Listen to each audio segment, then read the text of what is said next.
TGIF. Hope you all have had a wonderful week. I know you are ready for the weekend to begin. So, welcome to the Just Ask Char advice channel. We will be getting started very soon. So get comfortable, get ready, and relax.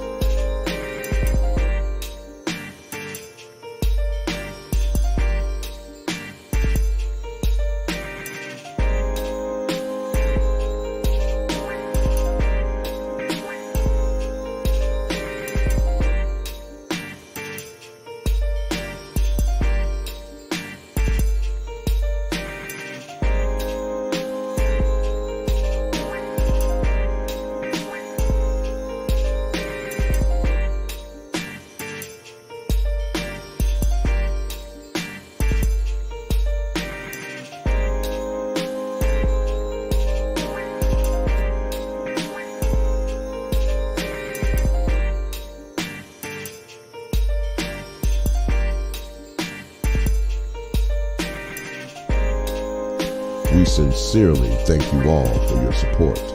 This channel is sponsored by you, the subscribers. When you want to hear another perspective for yourself or a friend, then just send an email for advice to justaskchar@gmail.com.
All right, we are ready to get this show started.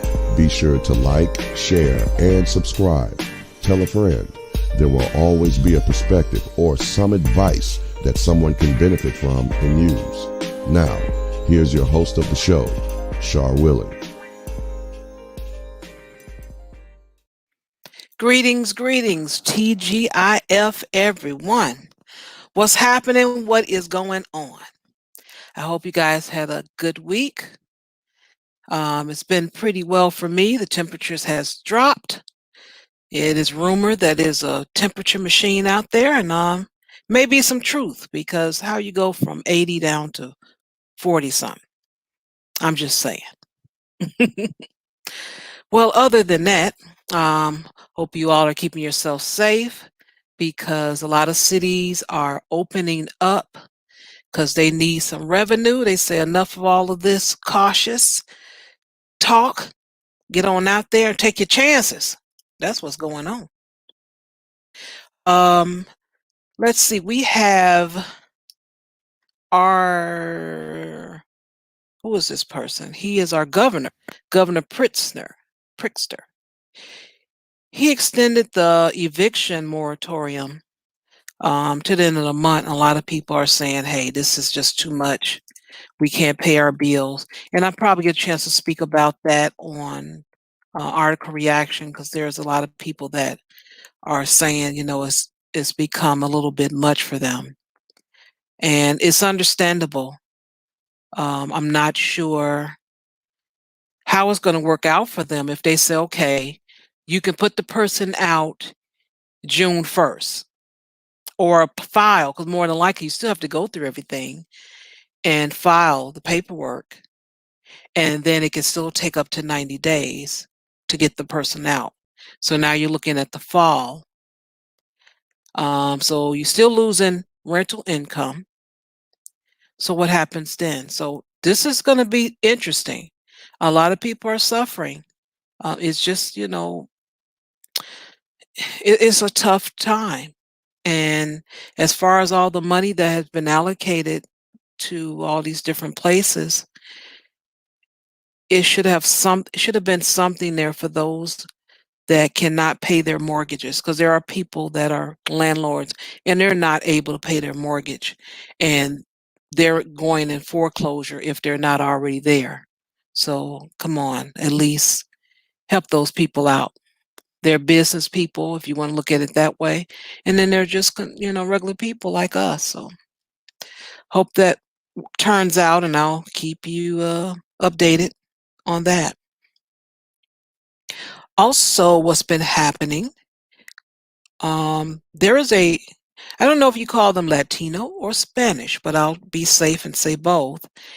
A Latino Spanish alderman, he was out there with the protesters because it was a young man that got shot in the back. And they were out there and they're like, no, you need to cut all this out as far as the foot chasing. So with all the protesting, there is a temporary order in that they had the police to stop foot chases. They have a policy going on. You have to stop. At least shooting them in the back anyway. So Dallas has one, and they're going to adopt that one. So when I get more details on that, I'll share that as well, because I'm sure you'll see something in article reaction. We'll find something to share on that. Oh, what is this? I have PayPal. PayPal, they are offering $10 to those that do not have the app. So I'm going to put the link in here for you so you can share with a friend, and you will get a $10 amount applied to your account if that person does not have PayPal. And there are some people that don't, or may want to have another one. Because I actually want to get one in my channel name instead of my government name. I really am not afraid or anything. I came here pretty much on YouTube because it's hard for me to remember. I'm like, what's my name? Oh, yeah, Char Willie. That's it. So I'm going to see if I can. I hope that's the right one. Sometimes it's kind of hard to read my own chicken scratch because I wrote it down. I said I want to share it with people. Let me see if I can open it up in another tab and see what happens. If it has that 401. Oh, yeah, that's it. Oh, okay. Yeah, and also they may pull it, but this was the link. You never know. Too many people is getting that $10. $10. Okay. Also in Chicago, carjackings are down. That's a good thing too. Very happy to hear that. They haven't been, because it was shoot every day, a couple of times a day. I got tired of hearing it. Especially it was cold, snow was out here, ice. I'm like, why are these folks out here? And there was a bunch of young folks because there wasn't no older folks out there. All the folks 30 and under, they were in the house. And like, it's cold out there. I ain't going out there. Yeah. So my partner in crime, she isn't feeling well. I'm not sure if she's gonna come or not. So I'm gonna go ahead and get started. It's been a couple of good 10 minutes or so. And what we're going to discuss tonight is I find it's going to be interesting. There's a letter from a young man this time, and he was outed by his friends. They pushed him out. They're like, we don't like you anymore because your opinion. So I'm going to play the letter and invite folks up as always. And Oh, I do have the lovely lady here. I don't have all the fanfare for her this time, but here she is. We can do it with our mouths, right? Get ready, everyone. Clap your hands, wave your hands up in the air, stand up in your seat. You know what to do because we have the beautiful, the lovely. I hope she feels better. Classic Ruby, everybody. Classic Ruby. Hey, y'all. Hey, I, I'm gonna hang in there, Shar. I'm gonna hang in for the love of Shar, y'all. For the love of Shar, we can do this. You and me, we can do this, girl. We're just gonna, everyone, you're gonna pray like when you pray to, when you're like little and you listen to like the Peter Pan story and they're like, there's that moment where Tinkerbell might die. And it's like, hey, everybody, you have to wish really hard and make Tinkerbell bright. Y'all need to do that for me and make these antibiotics work, y'all, because this sinus infection is real. That's all I gotta say. Oh, It's real and it's deep. Okay, so oh. I sure hope you feel better. Hey, I thank you. understand if you gotta go, you gotta go. I get that. Thanks for being a trooper, but again, your rest is important if that's what you need to do. We Mhm. understand. You can type in the chat room, type in the comments section tomorrow, whatever you need to do, and I'm sure your opinion would get out there. Okay. That's what I'm gonna do. I'm gonna hang in until the bitter end, and then if I gotta go, I'll just message and Shar. I reached my limit, ma'am. I literally slept most of the day until right now. Like right now, I'm like, okay, I feel fresh. I got like what 45 minutes until you're like, oh, I need another nap. So we should be okay. Let's go. Okay. All right. So let me go ahead and share the letter here. Let me say I did the audio this time. Make sure I'm sharing the right. Yep, this is it. All right, so here we go, good people. Here we go. Today I found a letter, and this one is from a young man that is in school, about to graduate, and he's writing about a friendship, a broken friendship. He's trying to figure out how to fix it, and this is what he writes. I am currently working through a ridiculous amount of exams and struggling. It's time to graduate. I had a good group of friends and one very close friend, but during the Christmas holiday, I joined a Zoom call and ruined everything. They were talking about a very serious topic, which I agreed with, but I misunderstood what they were saying and offered up an opinion, which I shouldn't have.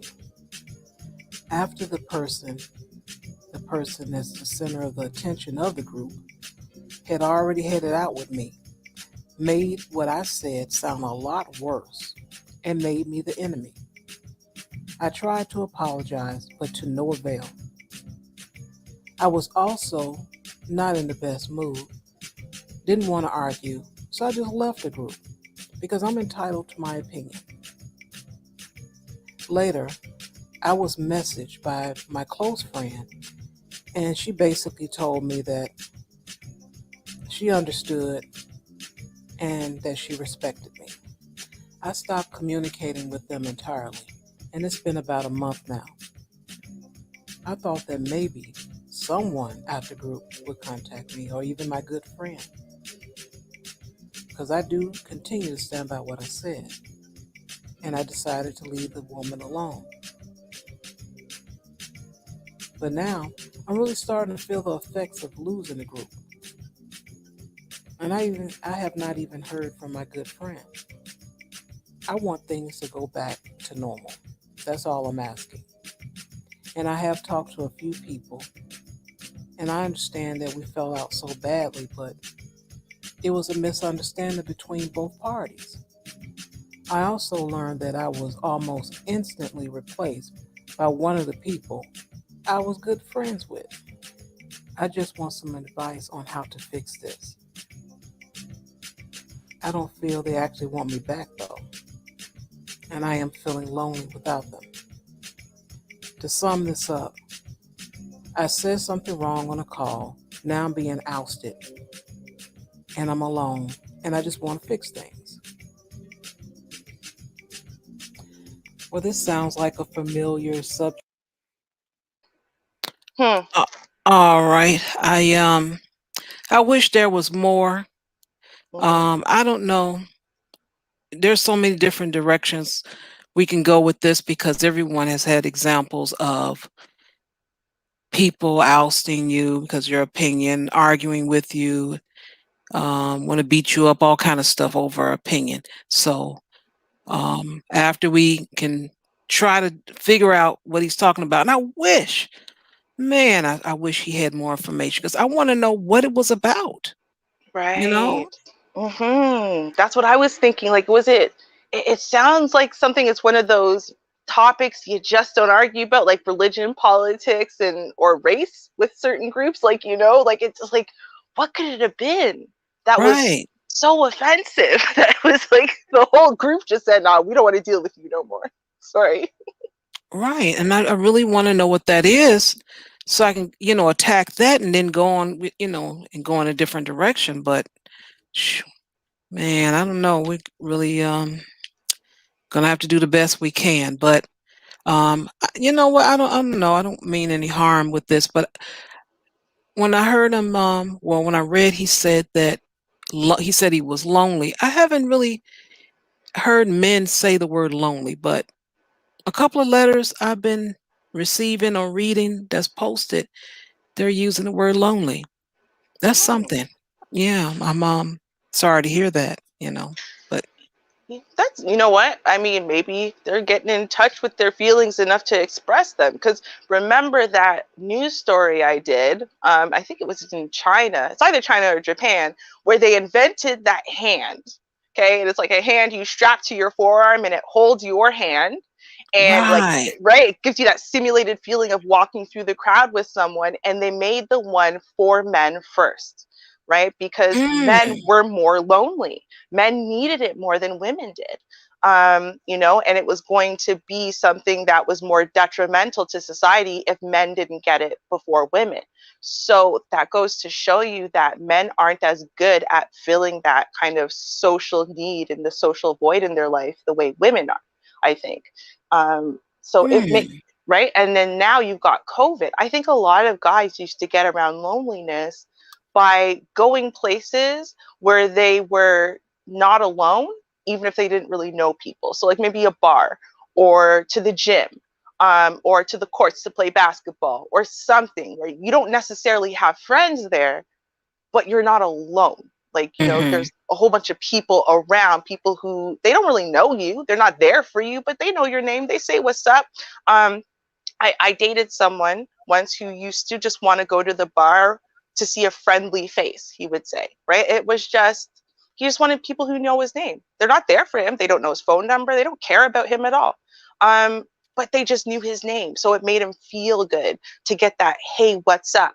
And during COVID now, he's actually someone who Yeah. is really lonely right now because there's no one to say hello to you every other day, right? Because everything's closed during COVID. So I can imagine that these guys, you finally have a group, a Zoom call, something like that. If you Yeah. lose that one thing, they're not like women. Women will have 15 different groups all over the place if they're social animals, right? Men Mm-hmm. will have one. So if they lose that one, it's like, that's it. Like, what else do they have? He probably doesn't have another social outlet. So that was kind of sad. Yeah. I'm sorry to hear that. Mhm. Gee. Welcome to the show, Vonda. Welcome, Hey welcome. girl, hey girl, hey. Hey, Shar. Hey, Ruby. Ruby, I hope you feel better. I'm Oh, glad you made it. thanks, Mama. I tried.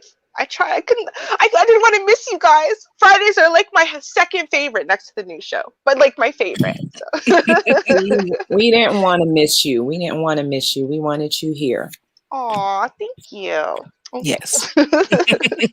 Okay, so with this story, I felt sorry for the writer, the author of the letter. I felt sorry for him because, he felt very strong in his convictions that, hey, even though it was a misunderstanding, I have a right to my opinion. So, I'm going to stand on it. And then after no one called him, nobody reached out to him, and he's not on the calls or in the Zoom, meetings or whatever. He's starting to feel a little lonely. And so now he's like, I just want that incident to go away and I want things to go back to normal. Now, when something like that drastic has happened, that's when you have to stand back from those people, because now this is your opportunity. He may not have had another opportunity to stand back from these people because they were probably in each other's lives all the time, always, communicating. Mm-hmm. So you have to take a step back and say, do I really want to be friends with these people? It seems to me like they were just a little bit unreasonable. It was a misunderstanding. I mean, friends have misunderstandings all the time. Mm-hmm. That's true. And he apologized for it. I mean, it didn't seem like there was no ill intent. He wasn't malicious in any of his actions. So for them to just be like, oh, you know what, just forget you and freeze them out, it's like, I don't even know if I want to be friends with y'all. I really don't. Well, did he apologize though? I don't remember you saying, did he apologize? I don't remember him saying he apologized. Yeah, Well, he said he apologized. Oh, yeah, okay. at the time they were having the disagreement, or he Oh. apologized, and I guess in all the melee, maybe it was just overlooked, but still it was like, how long have you been dealing with this person? Is this the first time they've said something that's like way left from the group? And all right, well, you know what, we're just not going to deal with Alan anymore. Alan, you need to just stay over there. We don't want you over here. We're done with that one comment you made, because you've never made a comment like that before, but today that's it. I wonder, what's the threshold here? I'm confused then. I'm sorry. I think, and it was something that I was feeling a little bit through the letter. I wasn't sure if it was like arrogance or a lack of social knowledge or whatever, because on one side, like, you're going to say that you apologized, but then you're saying, well, it's not fair. I have my opinion and I still stand by what I said. But then it was a misunderstanding and you all technically agree anyway. So then why is it a problem that you still stand by what you said? And I'm like, I don't know. I just feel like he's going back and forth between these two positions that don't necessarily make sense to me. So then you're saying that it has to do with your opinion and you still stand by what you said. Okay. So, but you're also saying it's a misunderstanding. And then you're saying you apologize. But if you stand by what you said to this day, then you weren't apologizing for your opinion. You weren't. So what were you apologizing for then? I think he was apologizing for the misunderstanding, because he said he spoke and he should not have spoke on it. And he did, but he misspoke, but at the end of the day, I think what he was saying was that, well, Jesus Christ, if I said it, I mean, my opinion doesn't count. Is that what you're trying to tell me? My opinion doesn't count. So there's, some ambiguity there, but it was like he initially made the statement and he was misunderstanding what was said. And he made, okay, well, I think this, boom. They're like, what the hell? Alan, get out of here. And he's like, oh, wait a minute, I misunderstood. But, yeah, because you can come in on a call at the wrong time and be, like, say you walk in a Zoom call, because that's what, we're living in now. We coming in on this, because of COVID, we're coming in, this is how we meet a lot of times when it comes to meetings with jobs, school, and all of that. So he could have came in and the only thing he might have heard is, so he hit me back and I'm going to have to call him a little bit later because I didn't appreciate that. But maybe when she said he hit me back, maybe she meant by the phone. Like, I hit him up, something like that, a misunderstanding. And he said something and they're like, no, what are you talking about? Well, you said he hit you. Well, no, I ain't mean he hit me like that. Oh, my bad. Maybe something like that. I don't know. That's why I wish he had more information on this. Yep. Because that thing makes such a big difference. Because for example, so I was running through some scenarios of what it possibly could have been, right? And I just kept jumping to this one example. Shar, you might remember this. I'm not going to say names, but Shar, you might remember the situation. So it was years ago, and we were all part of a group, one of these online things, y'all could talk and stuff. And I can't remember exactly what the subject was, but the majority of us are Black, and this one guy was white, and he just said something. Now, he wasn't trying to say this thing in an offensive way that was clearly very prejudiced and made him very much sound like a white supremacist. He wasn't trying to say it that way. I'm positive he wasn't, but he said it, and that's what it sounded like. Right. And so then from there, that's the way the majority of us heard it and took it. And, I remember initially for me, because this is someone I did know outside of the group, like I had spoken to and given advice to and stuff previously. And then, maybe another 6 to 8 months, I'd spoken to this person, email back and forth, and then they just kept doing it. And then they do it in their videos sometimes too. And I've downloaded several of them. And you know what? As an individual, if you don't talk about anything relating to race, and specifically them as a white person in this Black space, you'll be fine. You can agree with lots of things, or disagree very respectfully. But whenever specifically his race comes up, specifically whenever race comes up, that's when he starts saying things that make you think, maybe he has a lot of biases and prejudices that he doesn't even realize maybe he has. I don't know. But I can tell you that it's not someone whose energy I wanted to be around anymore. Right. And so, that's the first thing, like the way that this kept going back and forth for me made me think of that. That's why I said race, religion, gender, like something like that, where politics, right, politics, something, you said it, and the way you said it made it sound like you wanted them over there, and we're all on the other side. We're all Democrats. You made yourself sound like a conservative, sir. Right, like something like that. Right, like.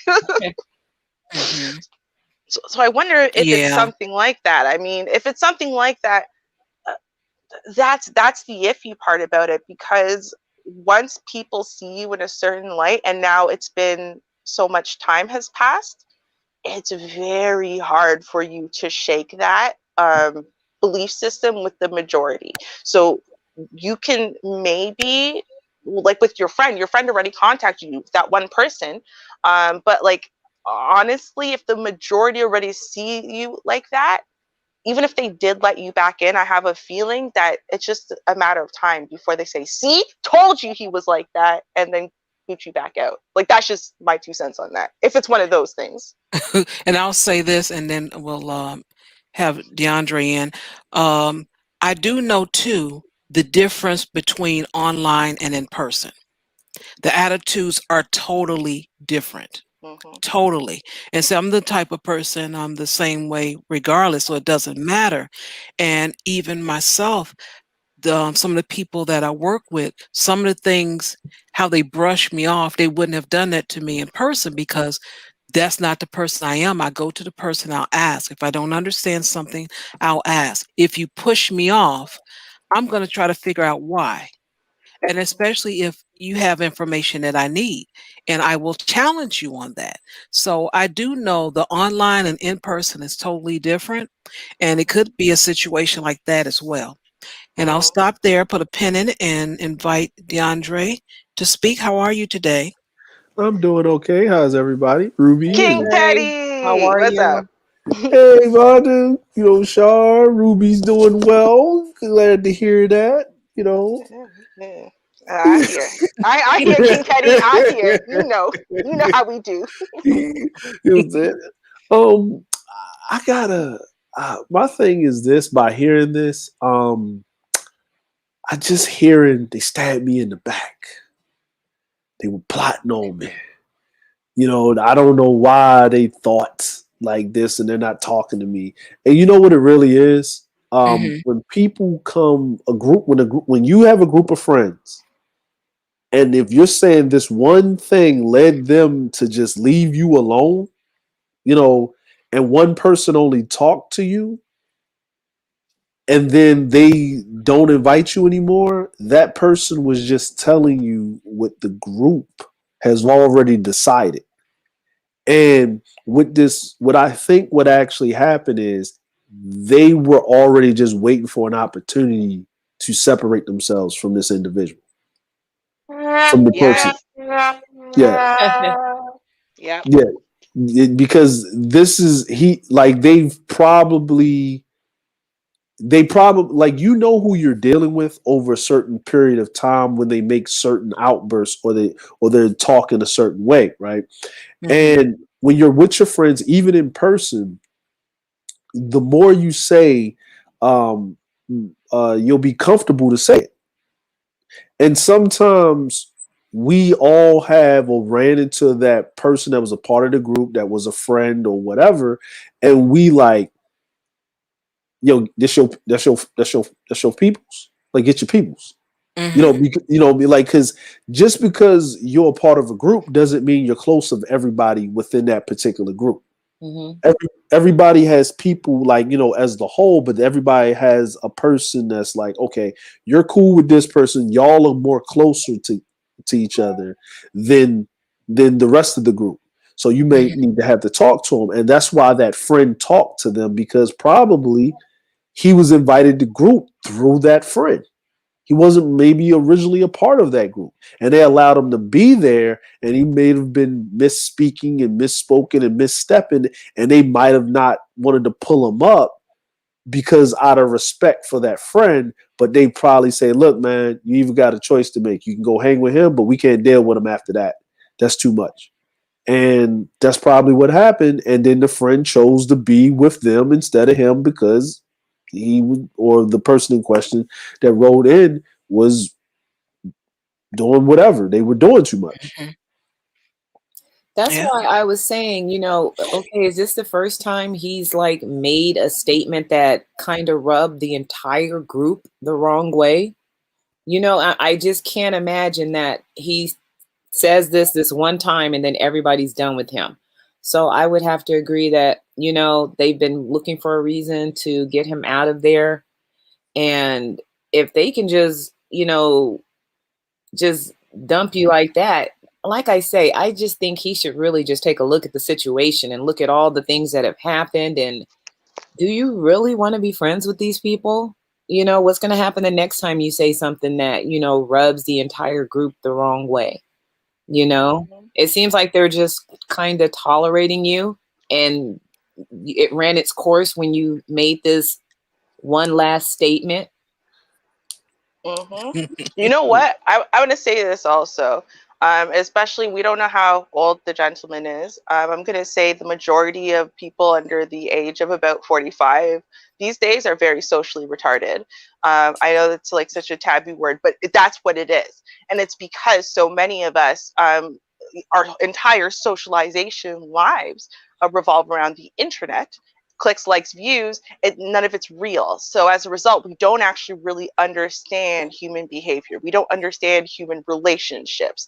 We're not good at reading if people truly like us or don't like us, because we've been judging whether or not we're liked based on whether or not people think we're hot, whether or not people think we're cool, whether or not people think, like, just stupid things that you're supposed to grow out of thinking when you're 16, 17, 18. We don't grow out of. So a lot of people these days don't have those social knowledge and social graces. And so on the flip side, because I agree with y'all when it comes down to, I don't think this is the first issue. I think Mm-hmm. this is the first issue he's become aware of, and that's only because there are serious and sticking consequences that affect him negatively in a way he doesn't like. I think that, long before we get to this place, there are consequences in a group, and you see those consequences. Um, and it starts slowly, and then each time that there's another faux pas, the consequences get worse and worse and worse until a point where, yeah, you're ousted entirely because you haven't learned anything, you haven't grown, you haven't taken any accountability for the reason why it is that you're in this position. And so, and I keep seeing this in these spaces, right? These people Mm-hmm. who have had a falling out with 50 billion 11 people over in this one space, and they think it's everyone's fault but their own, right? They don't Yeah. see how they possibly could have played a role. They think everyone else is a backstabber, everyone else is a snake, everyone else is a this, everyone else is a that, but you never hear them say, yo, I was wrong. I was being a bad friend. I was being a bad support system. I was wrong by this decision. This was me being a backstabber. It's like they don't see the wrong that they do. They only see the wrong that others do. So, you might want to also take some pause right now and see, like, other than the opinion, the difference of opinions, right? Mm-hmm.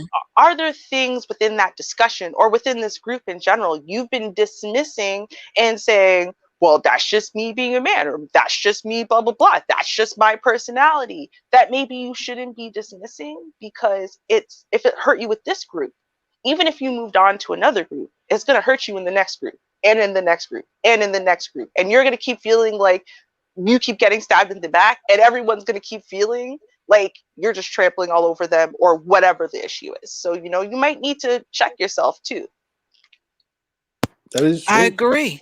I definitely agree with that. And what you just said, that means that the person that finds everyone else at fault is thinking they are right, which means they're right all those 50 billion 11 times. Mm-hmm. Mm-hmm. Wow. Right? And what Rue was saying is like the self-accountability. But here's another thing that a lot of times, and I'll say because y'all were talking earlier, Ruby was saying that men only hang in certain social, like they only have like one social group if they're not like socially like butterflies and stuff like that. Where women have multiple, like like a woman will have this group of friends. And then she'll have another group of friends that don't intermingle with that group of friends. But she'll have a best friend that will go with her in all of these groups. And that best friend will usually point out who shouldn't belong in those groups. Like that is going to cause maybe some mischief or some problems. And this is, women do this, right? Men, on the other hand, and Ruby is right, for the most part, we either stay within a particular group, and we try to stay in that particular group for a long time. Like and even if we move and we go and we leave our friends or whatever, and we go into another location, we'll try to go into those places in that particular group and setting around in that area. What I've learned as a person is, as a man and stuff like that, is a lot of times the group, if there are men involved in the group, there's a hierarchy. And because if you were in this one group over here and you're invited over, just because you were in the hierarchy in this group, you're not in the hierarchy in the new group.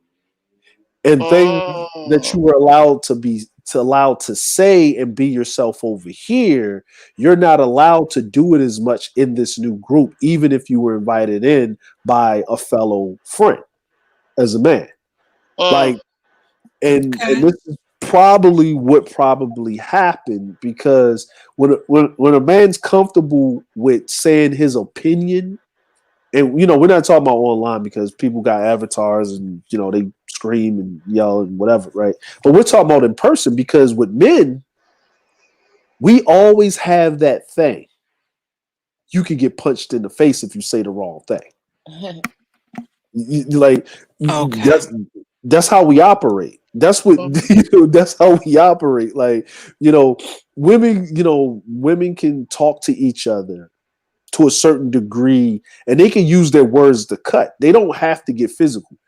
Men, if you say the wrong thing, you can get punched in the face at a moment's notice without even knowing that you just said the wrong thing. So you have to purse yourself. But if you come in with this state of, well, in this group, I was a leader or at a hierarchy in this group, and I'm being introduced to this group, you get a little bit too comfortable, and you may say something that won't be offensive in the other group, because y'all can have that type of conversation, but not in this group.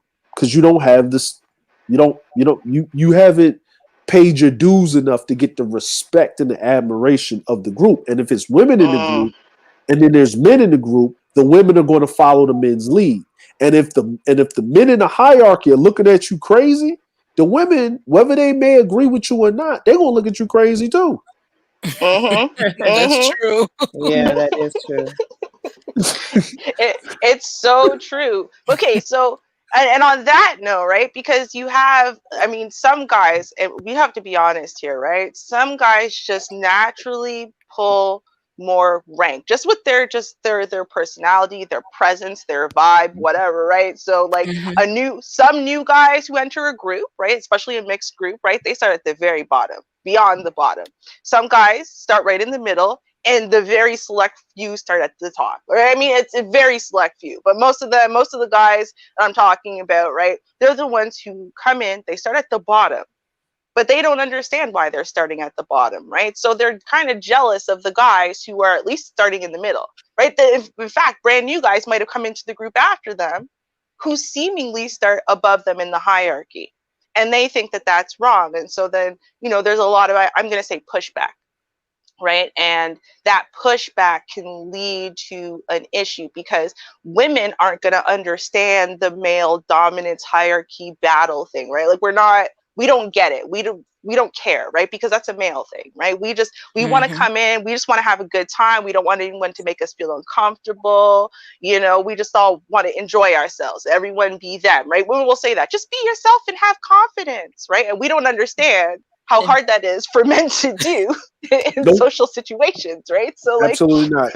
we No, have no sympathy at all, right? Like none. So if you thought the women would at least have your side because you've taken up for them before, listen, women, we have zero sympathy because we can't understand. We don't understand at all the way it is for men. And that kind of sucks for y'all, and I get it. But unfortunately, men also don't have sympathy for you because men don't give men sympathy. That's not the nope, way men work, right? Right. nope. So you're in a tough spot, man. You're in a tough spot. That's why I went back to, you said your best friend in the group or whatever spoke to you.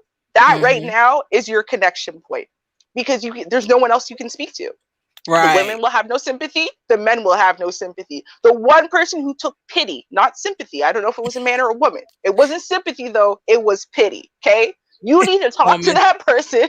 Probably a woman, It right? was a woman. It was definitely a woman. And then this is what you got to do. You got to ask her opinion. But if And she's going listen. to, exactly, you have to listen. Y'all think you listen, but you don't. Okay. You start pushing back right away. You start fighting about it. You start saying, well, you're wrong because this and that. And if you're that kind of person, and I have a feeling you are, it's just based on, we don't have that much information, but it's just the way you laid things out, then I'm not going to want to give you my real, opinion, whether you solicit for it or not, because I don't think you're listening. So you got to ask her for a real opinion. Promise you're going to give no pushback and there will be no repercussions. And then just let her lay it all out for you. And when she's done one sentence, you go, okay, cool. This is what I heard you say. Repeat it back and say, okay, is there anything else? And let her get it all out.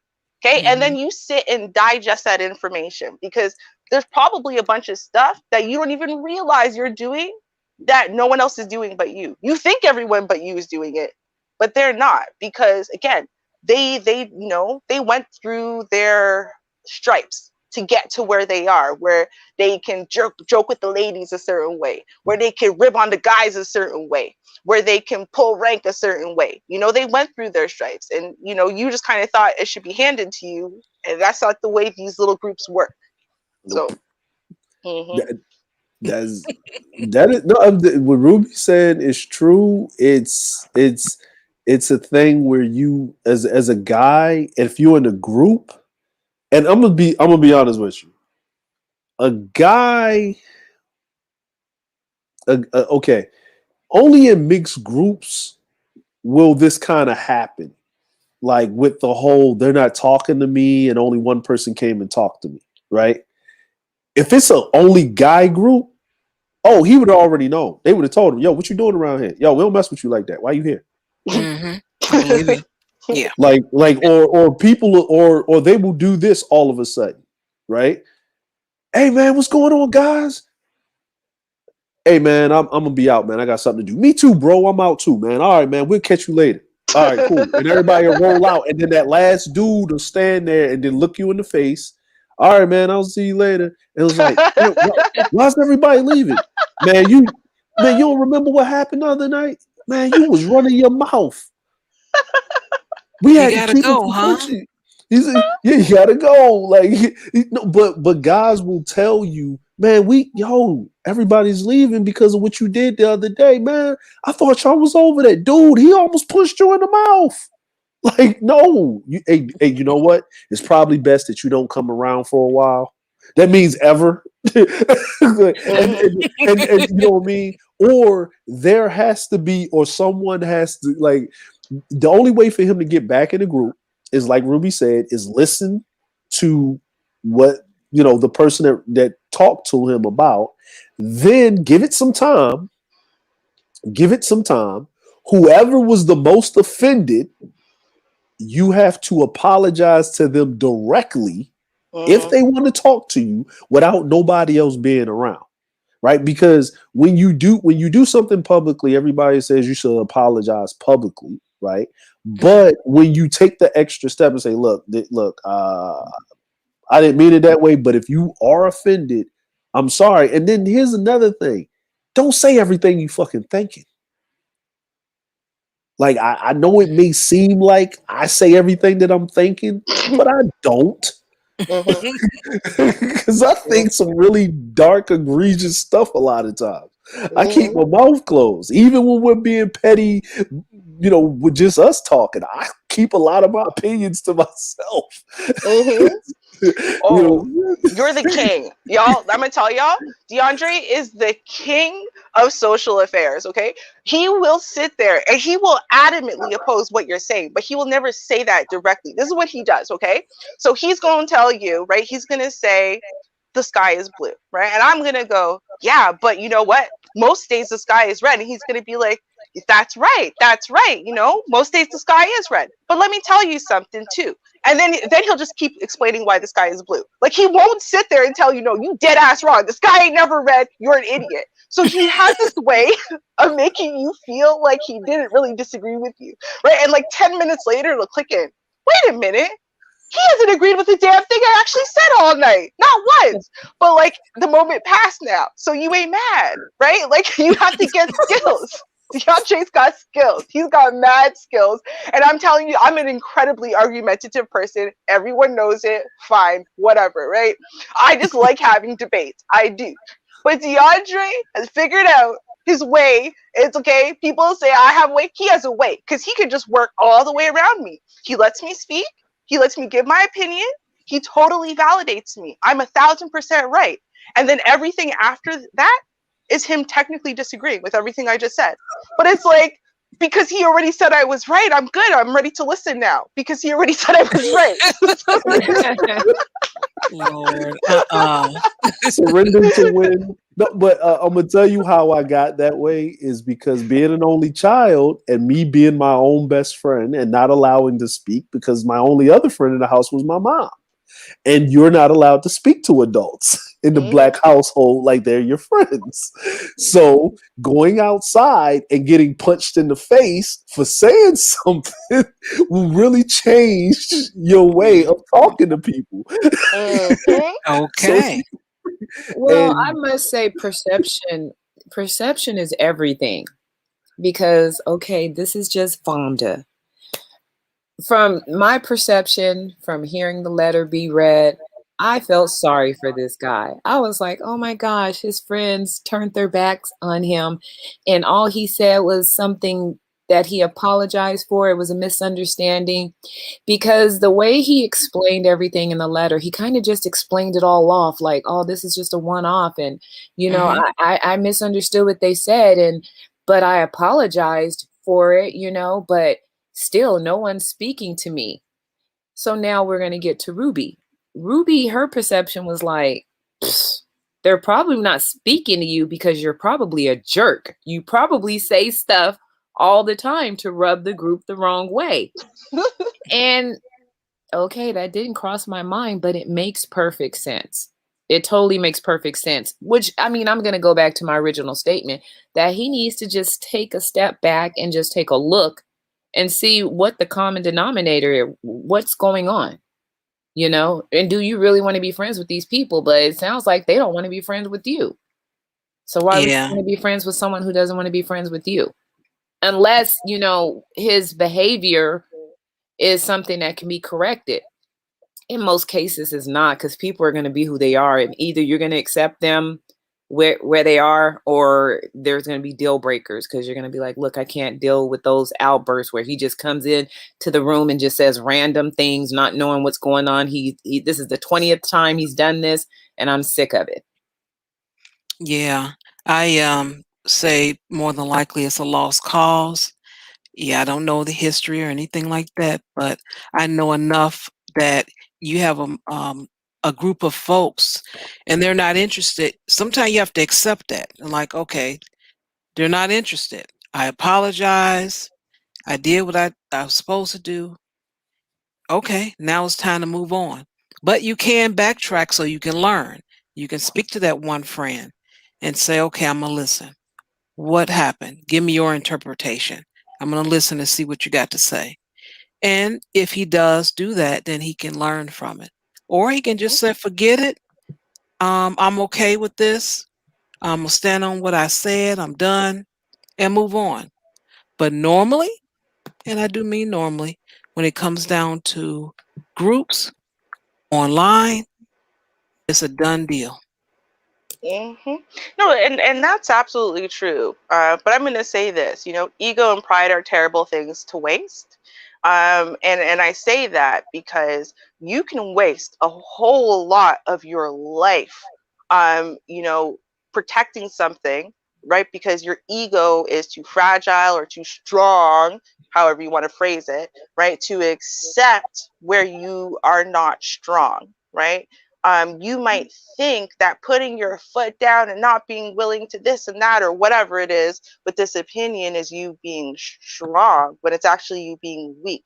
Because in and of itself, if you not being willing to change something right now to really be able to hear and understand what's going on in order for you to regain a group that really means something to you and is really affecting you, right? Then you're doing this in other areas of your life as well. And it's all over a foolish misuse of ego and pride, right? And so, and I'm saying this as a person who has that issue, right? So I'm not being mean by saying all this. I say it all the time. Like Ruby is an acquired taste, right? Like you either love me or you hate me. Some people never learn to even so much as just be able to tolerate me. And I have accepted that as being a reality because there are some aspects of my persona, my personality, right? My interests and whatever that some people it's just yeah, you're never gonna vibe with it, right? So yeah, there are some groups I'll just never be accepted in. I'll just never belong to. And I've accepted that. But you know, I also have to recognize, and he has to recognize that there are some things about you that are changeable, or that are controllable, or that you know you should use sparingly, right? So like if I debated with every single human being I spoke to, but every single thing. I know it seems like that, y'all. I know all y'all who know me are like, oh, well, you do, but I don't, because if I did, there's no way Shar could tolerate me 3 times a week. She couldn't, because I would be too damn argumentative, right? Because all I do is argue everyone under the table all the time. Or you open your mouth, oh, you're stupid, you're wrong, da, da, da, da, da, right? So you're selective. Right? You have to be selective sometimes and with certain people. Some people like debating more than others, right? So I'm more likely to debate with people who like to debate. I'm more likely to go like with Shar, I'll go like, what? You're crazy. There's no girl. Right? I'm not going to tell her I agree with her just because, no, but you know, I'm not going to sit there and start debating the merit in the points because that's not what we do, right? Like she makes her statement, I make my statement. We might poke some fun at each other, but you know, you got to read the room and read the individuals. So, you know, maybe that's your issue too, is you're not reading individuals and saying, well, some people don't like that mode of conversation. So you got to switch it up depending on who you're talking to, and, you know, save some of these things for people who like that and interact with the other people in different ways, you know? Exactly. Welcome to the panel, Shadra. How are you? Hey. Sandra. Hey, good evening. I'd like to drag this the whole corner once again. Of course. I once knew a guy who would enter the room and within about 5 minutes start an argument with everybody who would, he'd enter the room and start an argument with everybody, Well, the most common argument was, it was a 9-year-old girl. Lord, I'm having And, flashbacks. Oh boy. I know, right? and the Yeah. thing about this guy is, this guy would enter the room and he wouldn't stop to listen to what was being spoken about. He'd come in and then he'd interject and say whatever the hell he wanted to say, not caring what anybody else was saying at the time. Mm-hmm. He didn't care whether you were talking. He'd talk and interrupt you. And then when you were in the middle of talking, he'd go, stop interrupting me. Yell at you. Lord have mercy. As a matter of fact, you could be trying to help him make his point, and he would yell, if it took you to yell at the most. Crew, stop interrupting me. Why are you interrupting me? You always do this nonsense. Yeah, well, mental illness is at a all-time high, but yeah, you should be able to have your opinion. That's one thing. Well, you should be and able to have your opinion, right? But you should Yeah. also be able to have a conversation with people instead of yelling over them, talking over them, and Yeah. trying to push your opinion on other people who don't want to believe what you believe. Because it's one thing to Mhm. say, hey, you know what? It was a 9-year-old girl. It's another thing to 3 years later, or, 3 days later, come back to the people and go, I was right because it was a 9-year-old girl and you were wrong. Like, nobody's talking about that at this point, but because you decide you want to come in the room and argue, it was a 9-year-old girl now. Yeah, and it could have been, we don't know, there's really not enough detail in the letter to know if anything like that has happened. Well, I would go so far as to argue that this is not the first time that he's done that, because if they just walked away with one argument, nah. I'm pretty sure that he came in, misunderstood things before, because there have been times where I've had a certain person come into a room, we're having a conversation about the potential of evolution in science, right? And he literally said to everybody in the room, well, see, this is why I hate y'all educated people. Y'all think you're smarter than everybody else.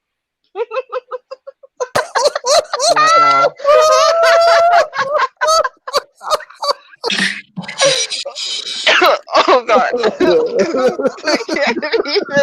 I can't even. So when you do something like that, and everybody knows your opinion now, and you're not stepping down from your opinion, well, everybody else that has any kind of education or has read anything in a book, and you said, I don't believe that book stuff. What point is there in talking to you anymore? They know it's just going to turn into an argument. Right. Well, I'm going to tell you something I learned. Just in my own experience, that listening is a skill. It is a skill that takes time for you to learn. Because one thing that I used to do is I used to talk a lot. And a lot of times, because I talked so much, you kind of run over people. People don't get to finish their statement, or misunderstandings happen. So what you have to do is you have to listen to what's being said before you. And even while you're listening in your head, you want to speak because they've said something that you didn't like, or that that pulls you in a different direction. So you want to start speaking. And sometimes you have to just listen. Sometimes you have to do a lot more listening than you do speaking or talking. Well, Vonda, I wasn't finished, and it was a 9-year-old girl.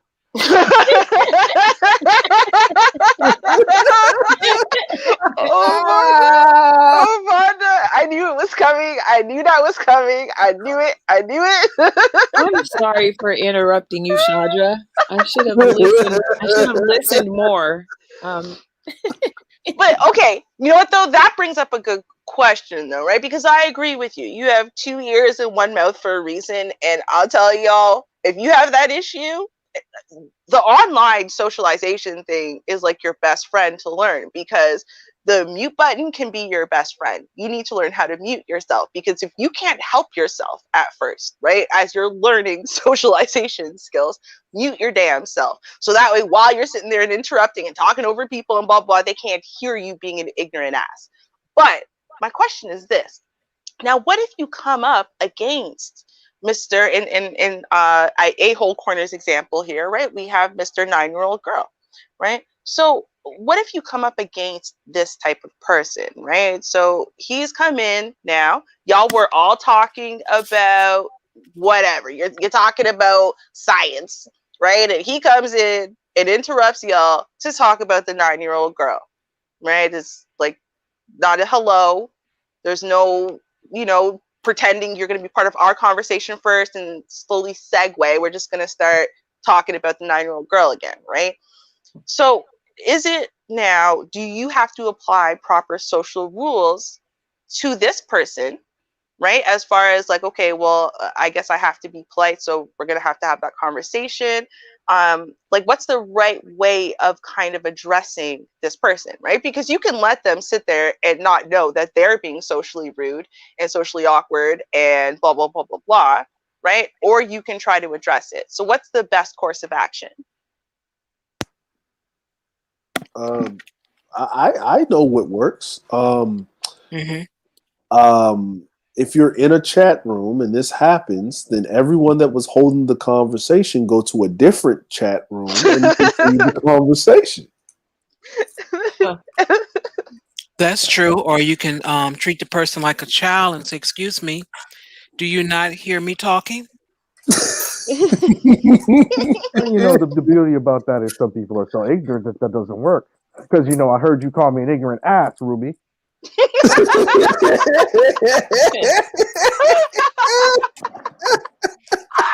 Not you. Who were you referring to? I was The problem with you is that you just don't want to admit it was a 9-year-old girl. And because of that, I'm an ignorant ass. Okay. And I understand why that might bother you. I have no issue addressing the 9-year-old girl. However, I think it's incredibly rude of you to walk in when we're all discussing social rules and etiquette for discussion amongst adults, and you trample it all with going back to a subject that you've spoken about 17 times behind the scenes, at least 15 times on random streams, and I've heard you throw us all under the bus and lie about what we did say. So I would prefer for us to go back to the conversation we were having. And then later, if there's time, we can then segue back into this conversation for the, 2000th time this week. Oh, but you know what? I apologize. Why y'all won't be friends with me? I apologize. To be fair, Mr. 9-year-old girl never apologized to me. So there's that. I don't know. Maybe an apology would have went somewhere. I never got no apology. But see, I think that this is why I was like, maybe I didn't hear the part where he said he apologized, or maybe my brain just dismissed it as not being true. Because I find, like I said, I felt like there was an underlying arrogance there. And people who have that underlying arrogance tend not to apologize because they don't think they did anything wrong. And he stated so many times that he stands by what he said and he's allowed to have an opinion and blah, blah, blah, that to me, that screams of, then what did you apologize for? I don't think you apologized for anything. I think that you have, this is, the way he thinks, he has his God-given right to his opinion. Okay, he's allowed to think and say whatever he wants to say, and the fact that everyone got mad at him for having an opinion is ridiculous, and they're all childish and they're all this and they're all that. Basically, the problem is outside of himself. And so if that's the case, then what would he have apologized for? If he apologized, he did one of those, I'm sorry, but I can't stand when you guys get all childish like this. Like one of those. Like, that's not an apology. Just because you said the words I'm sorry in your sentence that was otherwise a backhand is not an apology. That's what I think. I'll play it back because it's only 2 minutes, so I'll go ahead and play it. We got a couple of people that just came in anyway, so they'll at least have an idea what's happening. All right. The letter, and this one is from a young man that is in school, about to graduate, and he's writing about a friendship, a broken friendship. He's trying to figure out how to fix it, and this is what he writes. I am currently working through a ridiculous amount of exams and struggling. It's time to graduate. I had a good group of friends and one very close friend, but during the Christmas holiday, I joined a Zoom call and ruined everything. They were talking about a very serious topic, which I agreed with, but I misunderstood what they were saying and offered up an opinion, which I shouldn't have. After the person that's the center of the attention of the group, had already headed out with me, made what I said sound a lot worse, and made me the enemy. I tried to apologize, but to no avail. I was also not in the best mood, didn't want to argue, so I just left the group, because I'm entitled to my opinion. Later, I was messaged by my close friend, and she basically told me that she understood and that she respected me. I stopped communicating with them entirely, and it's been about a month now. I thought that maybe someone at the group would contact me, or even my good friend, because I do continue to stand by what I said, and I decided to leave the woman alone. But now, I'm really starting to feel the effects of losing the group. And I have not even heard from my good friend. I want things to go back to normal. That's all I'm asking. Okay, so can I drag y'all with me to the a-hole room now? Yes, all right, let's go ahead. So I'm going to go ahead, involve myself in a conversation that has nothing to do with me, give my 2 cents, right? Okay. And then I'm gonna try to apologize with an attitude. Like, didn't you hear me say I'm sorry? And then when they don't forgive me, I'm gonna walk away and expect them to chase after me like I'm a little girl. Parents have to chase after the little girl that storms off when she's angry, because guess what? She's a little girl and she can run into the road and stuff like that. When you're a grown man, ain't nobody got to chase after you. If you don't want to be around, they don't have to keep you around. Especially when you start in arguments all the time. Just saying. So did he walk away from the group, or he walked away from the group? And they just didn't reach out? They was like, okay, good riddance. Yeah, that's what he said. Why would they chase him? Why? Yep. Oh, well, That's he what I made picked his up. own damn bed. He made his own bed. And they replaced me with somebody else. But you know what it is. But you know what? I'm gonna stand on that 9-year-old girl because I was right. But you know the other thing is, and this is when they say the devil's in the details, even in the small details. Right. And I'm glad Shaw just said that about chasing after him. No one's contacted me, and his best friend said, "I respect you." Right? Still, the thing that ticked off the first thing was you already had it out with the person that's the center of the attention in the group. The hierarchy. right? The most protect, and it's a female. So now okay, in a group of mixed gendered people, women are the most protected.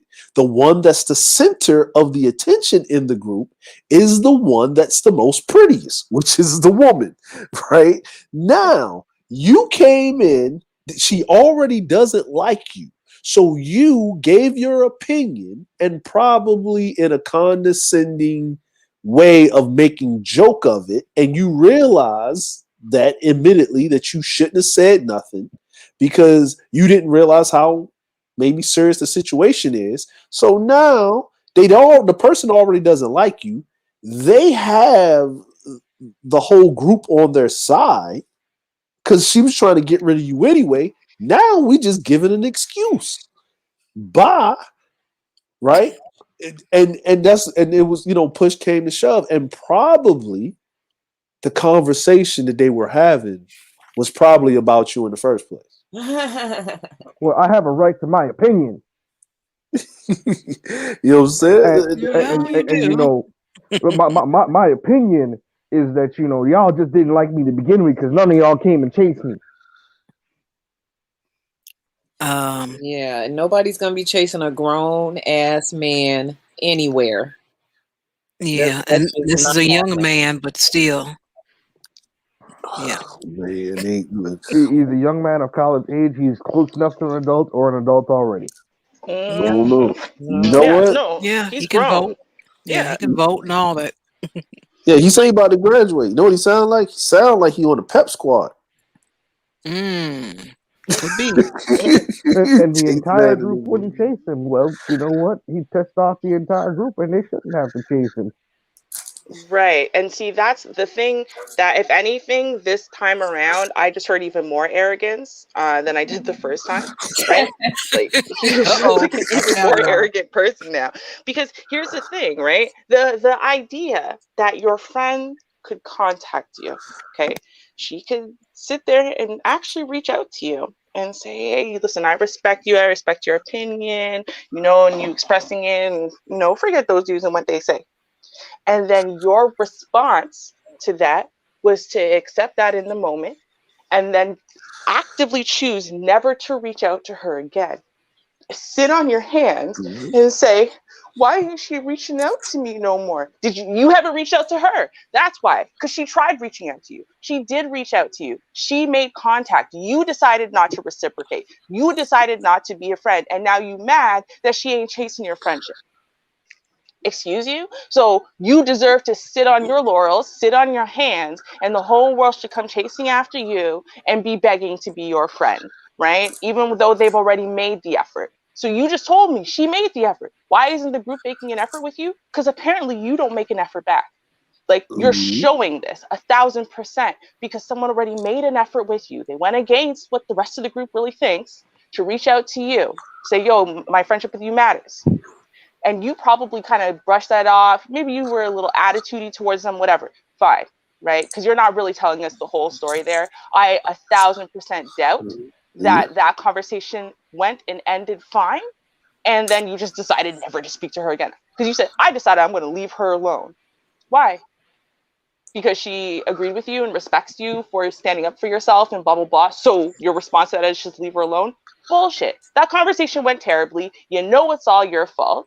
Right? But you have too much damn arrogance and ego for you to feel that you should actually have to apologize to people, that you should actually have to amend for your wrongs. You've never done it. What you do is you sit around and you wait for people to have to come to you normally because they want or need something from you. And so then it kind of bypasses your need to have to ever apologize, have to ever, bow to people. I'm sure you see it that way. Right? That's I what have I'm a right hearing. to my opinion. Yeah, you do. Because you know what I'm saying? Shout out to the CIAs and the FBI. But because I noticed something. He's a man, right? Mm-hmm. Yes. Since his best friend is a girl, is a woman, right? No problem. The person in question that has the hierarchy in the group is a female. Yes. and he feels lonely because he needs the group and he's not a part of the group anymore. And I agree a lot with Ruby has to say because his best friend reached out to him to speak to him to get him back in line, and he basically said, well, I wasn't in a proper space. I wasn't feeling good myself, so I decided to stay away from the group, right? And probably in that conversation what Ruby saying is something was left out is, listen, everybody's really feeling this type of way because of the stress. Just go ahead and have that conversation with her and apologize to her and whatever. Yeah, you have a right to your opinion, but this wasn't the right time and blah, blah, blah. But I stand on my opinion. Well, you know what? And then probably after that, you know what? Stand on your disrespect. Be sorry, not sorry. And everybody's avoiding them like the plague. They're going around, and the only reason why he feels lonely is because they living their best life right now. They having fun, they chuckling. He walking past them, seeing them on campus. They kiki and ha to the ha ha ha, and he's no longer part of the cool kids. Oh, you mean he's no longer around causing arguments every day? Yeah. Because we're gonna go back to that example I posed. The person with the 9-year-old girl, and he would come around, and then people would stop talking. People would stop having fun because you know what? It would turn into an argument. What you laughing about? True. Well, yeah. So people would start having fun. They'd start having a fun conversation. Then he'd enter the room, and then the entire mood would change. Change the whole tone, huh? mm-hmm. Yeah. So Because now we're all laughing at him. Damn, man, you remember when you used to spit watermelons when you was a kid? Yeah. Well, I used to spit watermelons when I was a kid too. Yeah.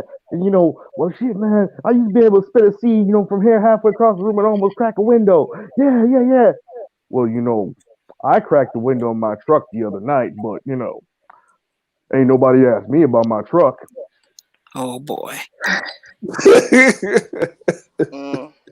Okay, I earlier said that perception is everything. Okay. Now, the three most important details that were left out, and the writer of the letter, probably left it out on purpose. Just listening to it again, he just kind of glosses over his role in this whole thing. First of all, he did not let us know what the serious nature of the conversation was. Okay, that's number one.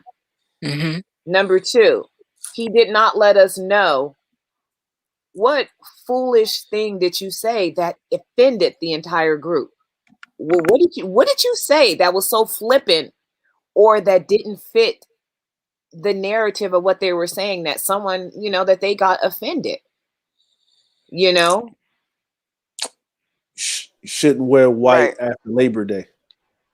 And that's my thing, it's like he's trying to gloss over his part. He's just like, oh, I said something because I misunderstood, but I'm standing on what I said. It's like, okay, and now they won't talk to me, and it's like, yeah, the more and more we talk about it, the more and more we, listen to it, this dude, probably came in, they talking about something serious, and he says something so ass backwards or so offensive to the topic that was going on, and probably gave a half-ass apology. Oh, well, I'm sorry, and it's like, okay, this is like the umpteenth time that he's done this, and another thing that he didn't, talk about is how do you fit into this group? Are you the oddball out? Are you always at odds with everyone in the group? All of that makes a difference. All of that makes a difference. Based on what I heard in his letter, it sounds like he is in the group because his best friend is in the group, and he's kind of the only reason they're really tolerating him in the group is because the best friend is like, yeah, just give him a chance. He's fine, just give him a chance. And then he does that to the best friend, and the best friend is like, nah, I'll just F him. But the best friend didn't even say that though. The best friend went to him and went, I respect you. You know, you cool. I'm glad you spoke out. You know, you do you, bro. And he went, man, girl, I don't even want to talk to you. Like, almost like, do you see what I'm saying? Like, that to me tells me that conversation was more about, at the end of the day, she didn't give him exactly what he wanted to hear, right? Like, I'm telling you, the more I mull it over, right? Like, Vonda's losing hope in humanity, the more she mulls it over. For me, I started off with very little hope in humanity at the start of this conversation, and I'm just going down, right? So, like to me, he's getting to like egomaniacal, right? Where it's like, unless you tell him, like, it was almost like if she didn't say, yeah, screw this group, I'm leaving them with you, we'll stand together, and you know, you my brother, screw those people. You know, if she didn't pick his side, then she was dead to him. But he understands that these people sounds always stab emotional. me in the back. Right, exactly, right? He understands that sounds crazy and makes him sound like an emotional freak. So he couldn't tell us the detail of why he chose to leave her alone, but he put the sentence in there. I'm telling y'all, they don't give us all the information, but what they choose to write is just as important as what they choose not to write. Okay? I think they're trying to sabotage me. I'm sure they probably are, but just in case they're not. No, you know, also, right, just like the topic. Now, I'm going to think about, who did you write into? Well, you wrote into a woman, you wrote into Char. Okay, so why did you not tell us what the opinion was? Why did you not break down that situation? Because you thought it would bias Char and me and you know, the other people that are on this channel. You've heard our opinions before, so you kind of have an idea of where we stand on certain types of subjects, right? So that tells me then that you think it would be something that would be offensive to women or to Black people, to, you know what I mean, to like people who have just any of these types of views. So and I've noticed that before, because I've actually been in that scenario before. So we had this friend.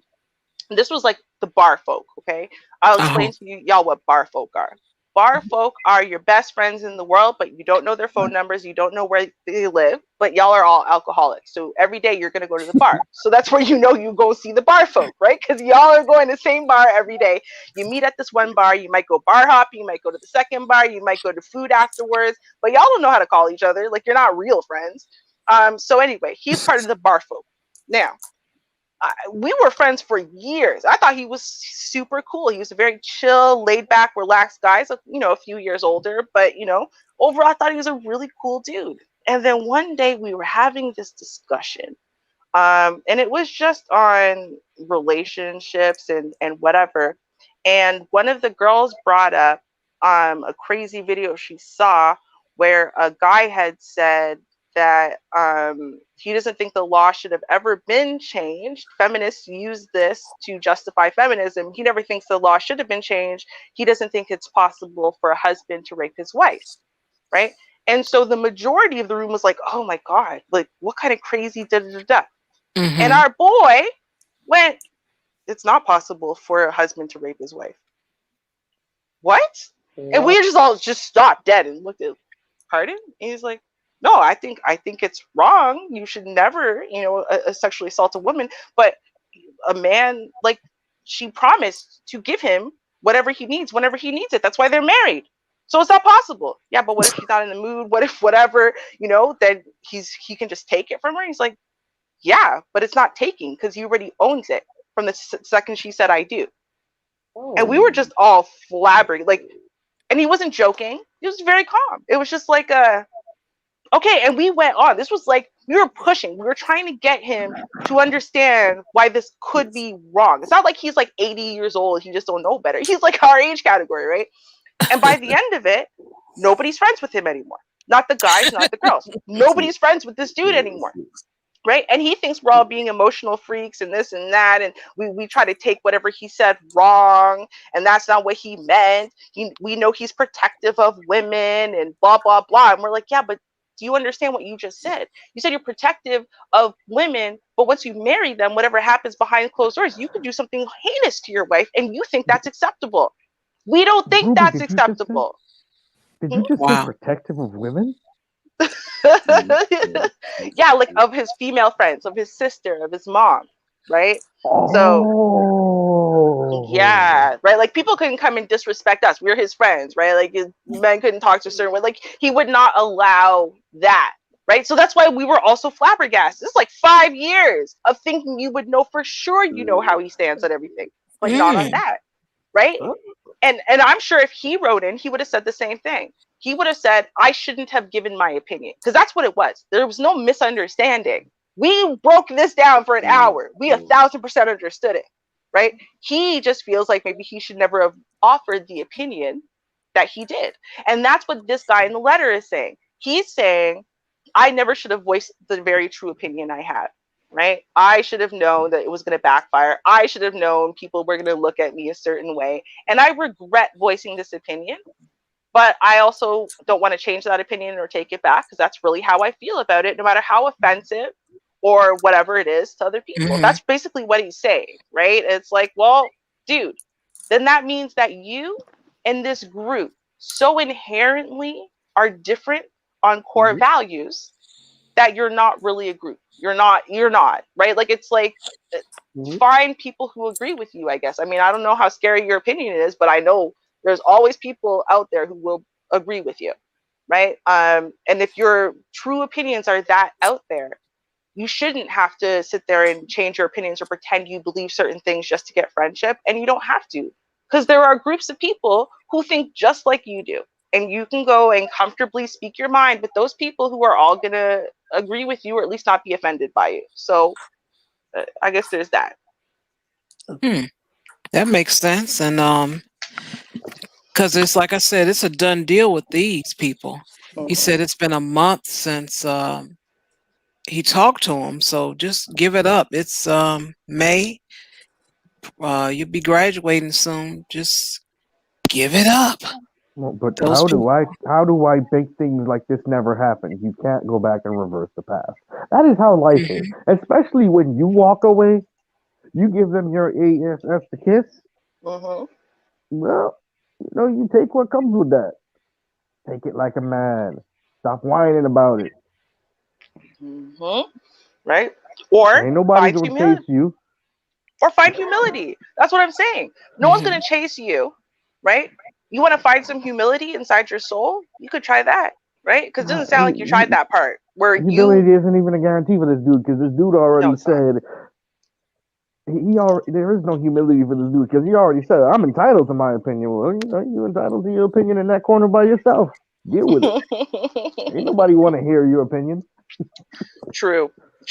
But I find, at least with women, right, humility does go a long way, right? You don't necessarily, when we're talking about women, I don't know what the distribution of women to men is inside this group, but I find with women, and since if the queen bee of this group is a woman, right, then I find with women humility can go a very long way. Being willing to be the chaser, being willing to basically step on yourself a little bit and allow them to step on you too, right? In the purposes of admitting how wrong you were and being specific. You have to be genuine though. So you can't admit that your opinion was wrong because you don't think it is, right?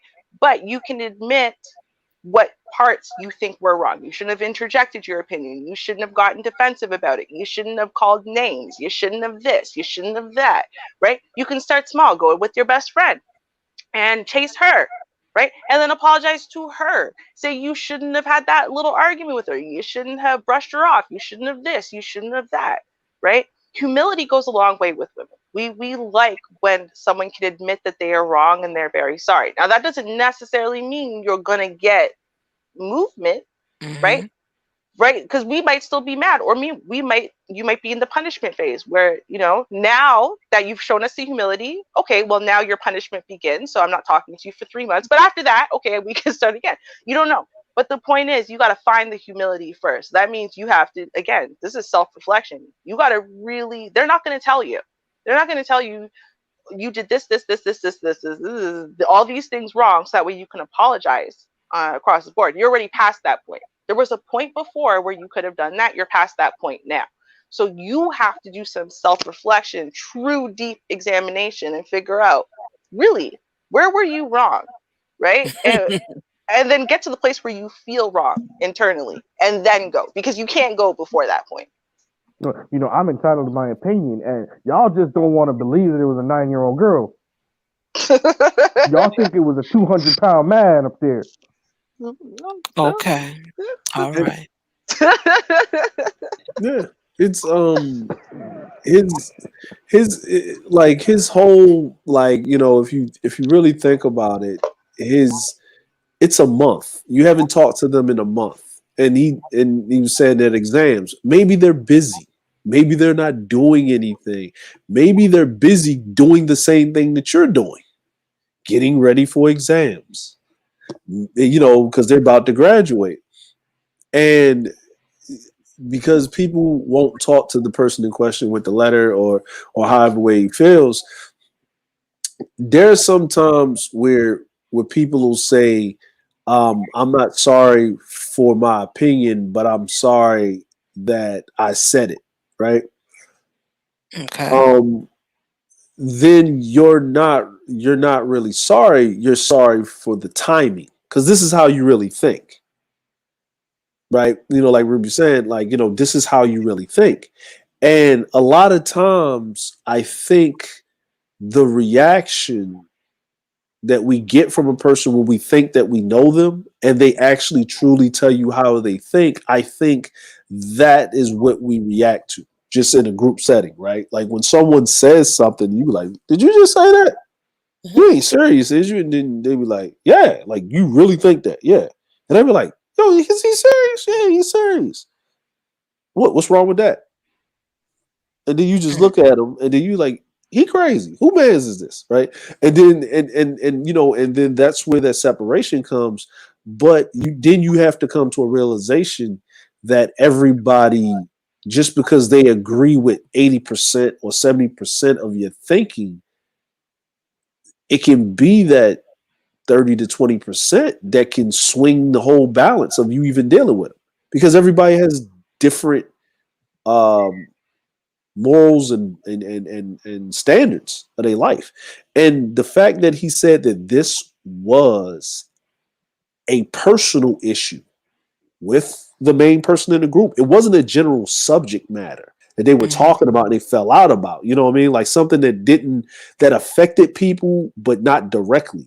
This was a direct thing that was affecting one of the main members or the pillars of the group. Okay.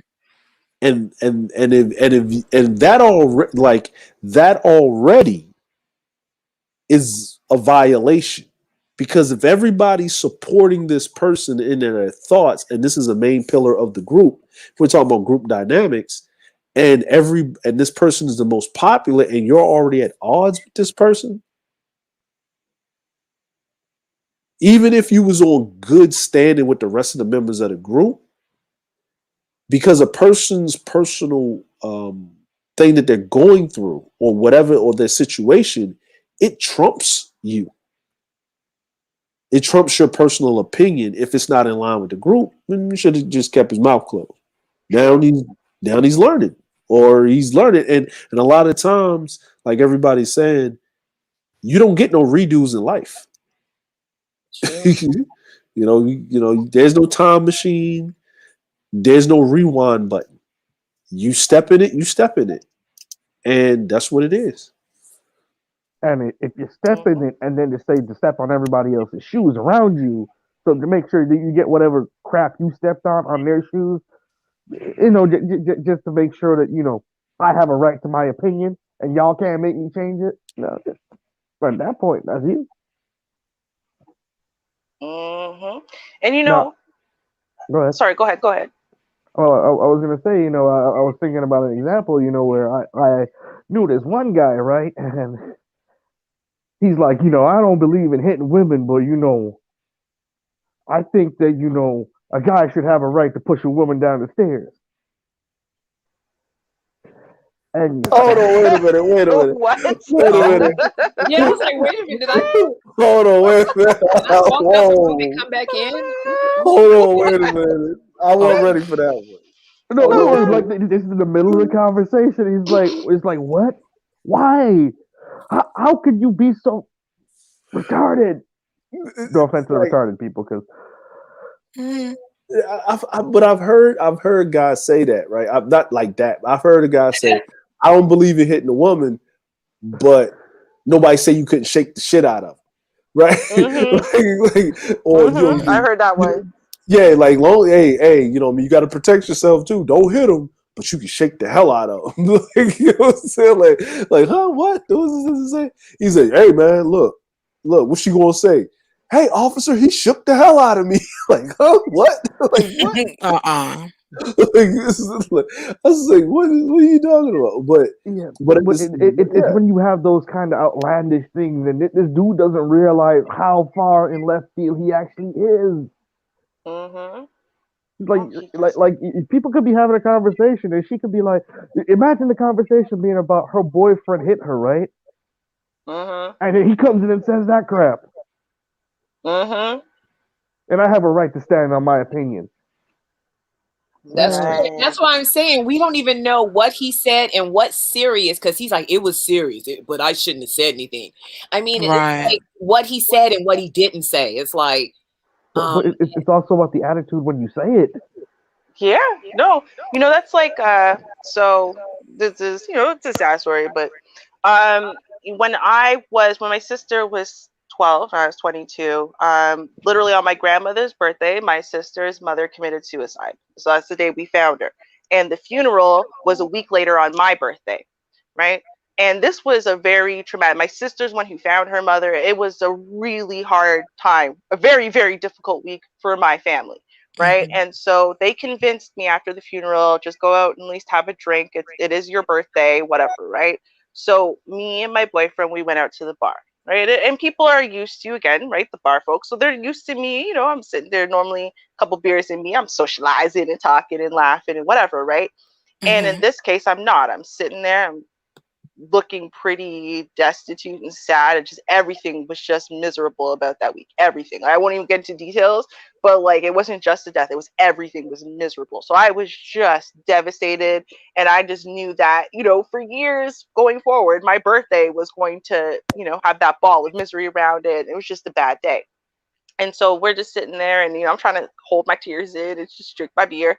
And one of my boyfriend's boys sat down at the table across from us, and he's a little bit of a joker, a little bit, right? And he's also a little Mhm. bit arrogant, and he says something along the lines of, like, there's nothing in the world to frown about, or you should be smiling. And see, this is the thing.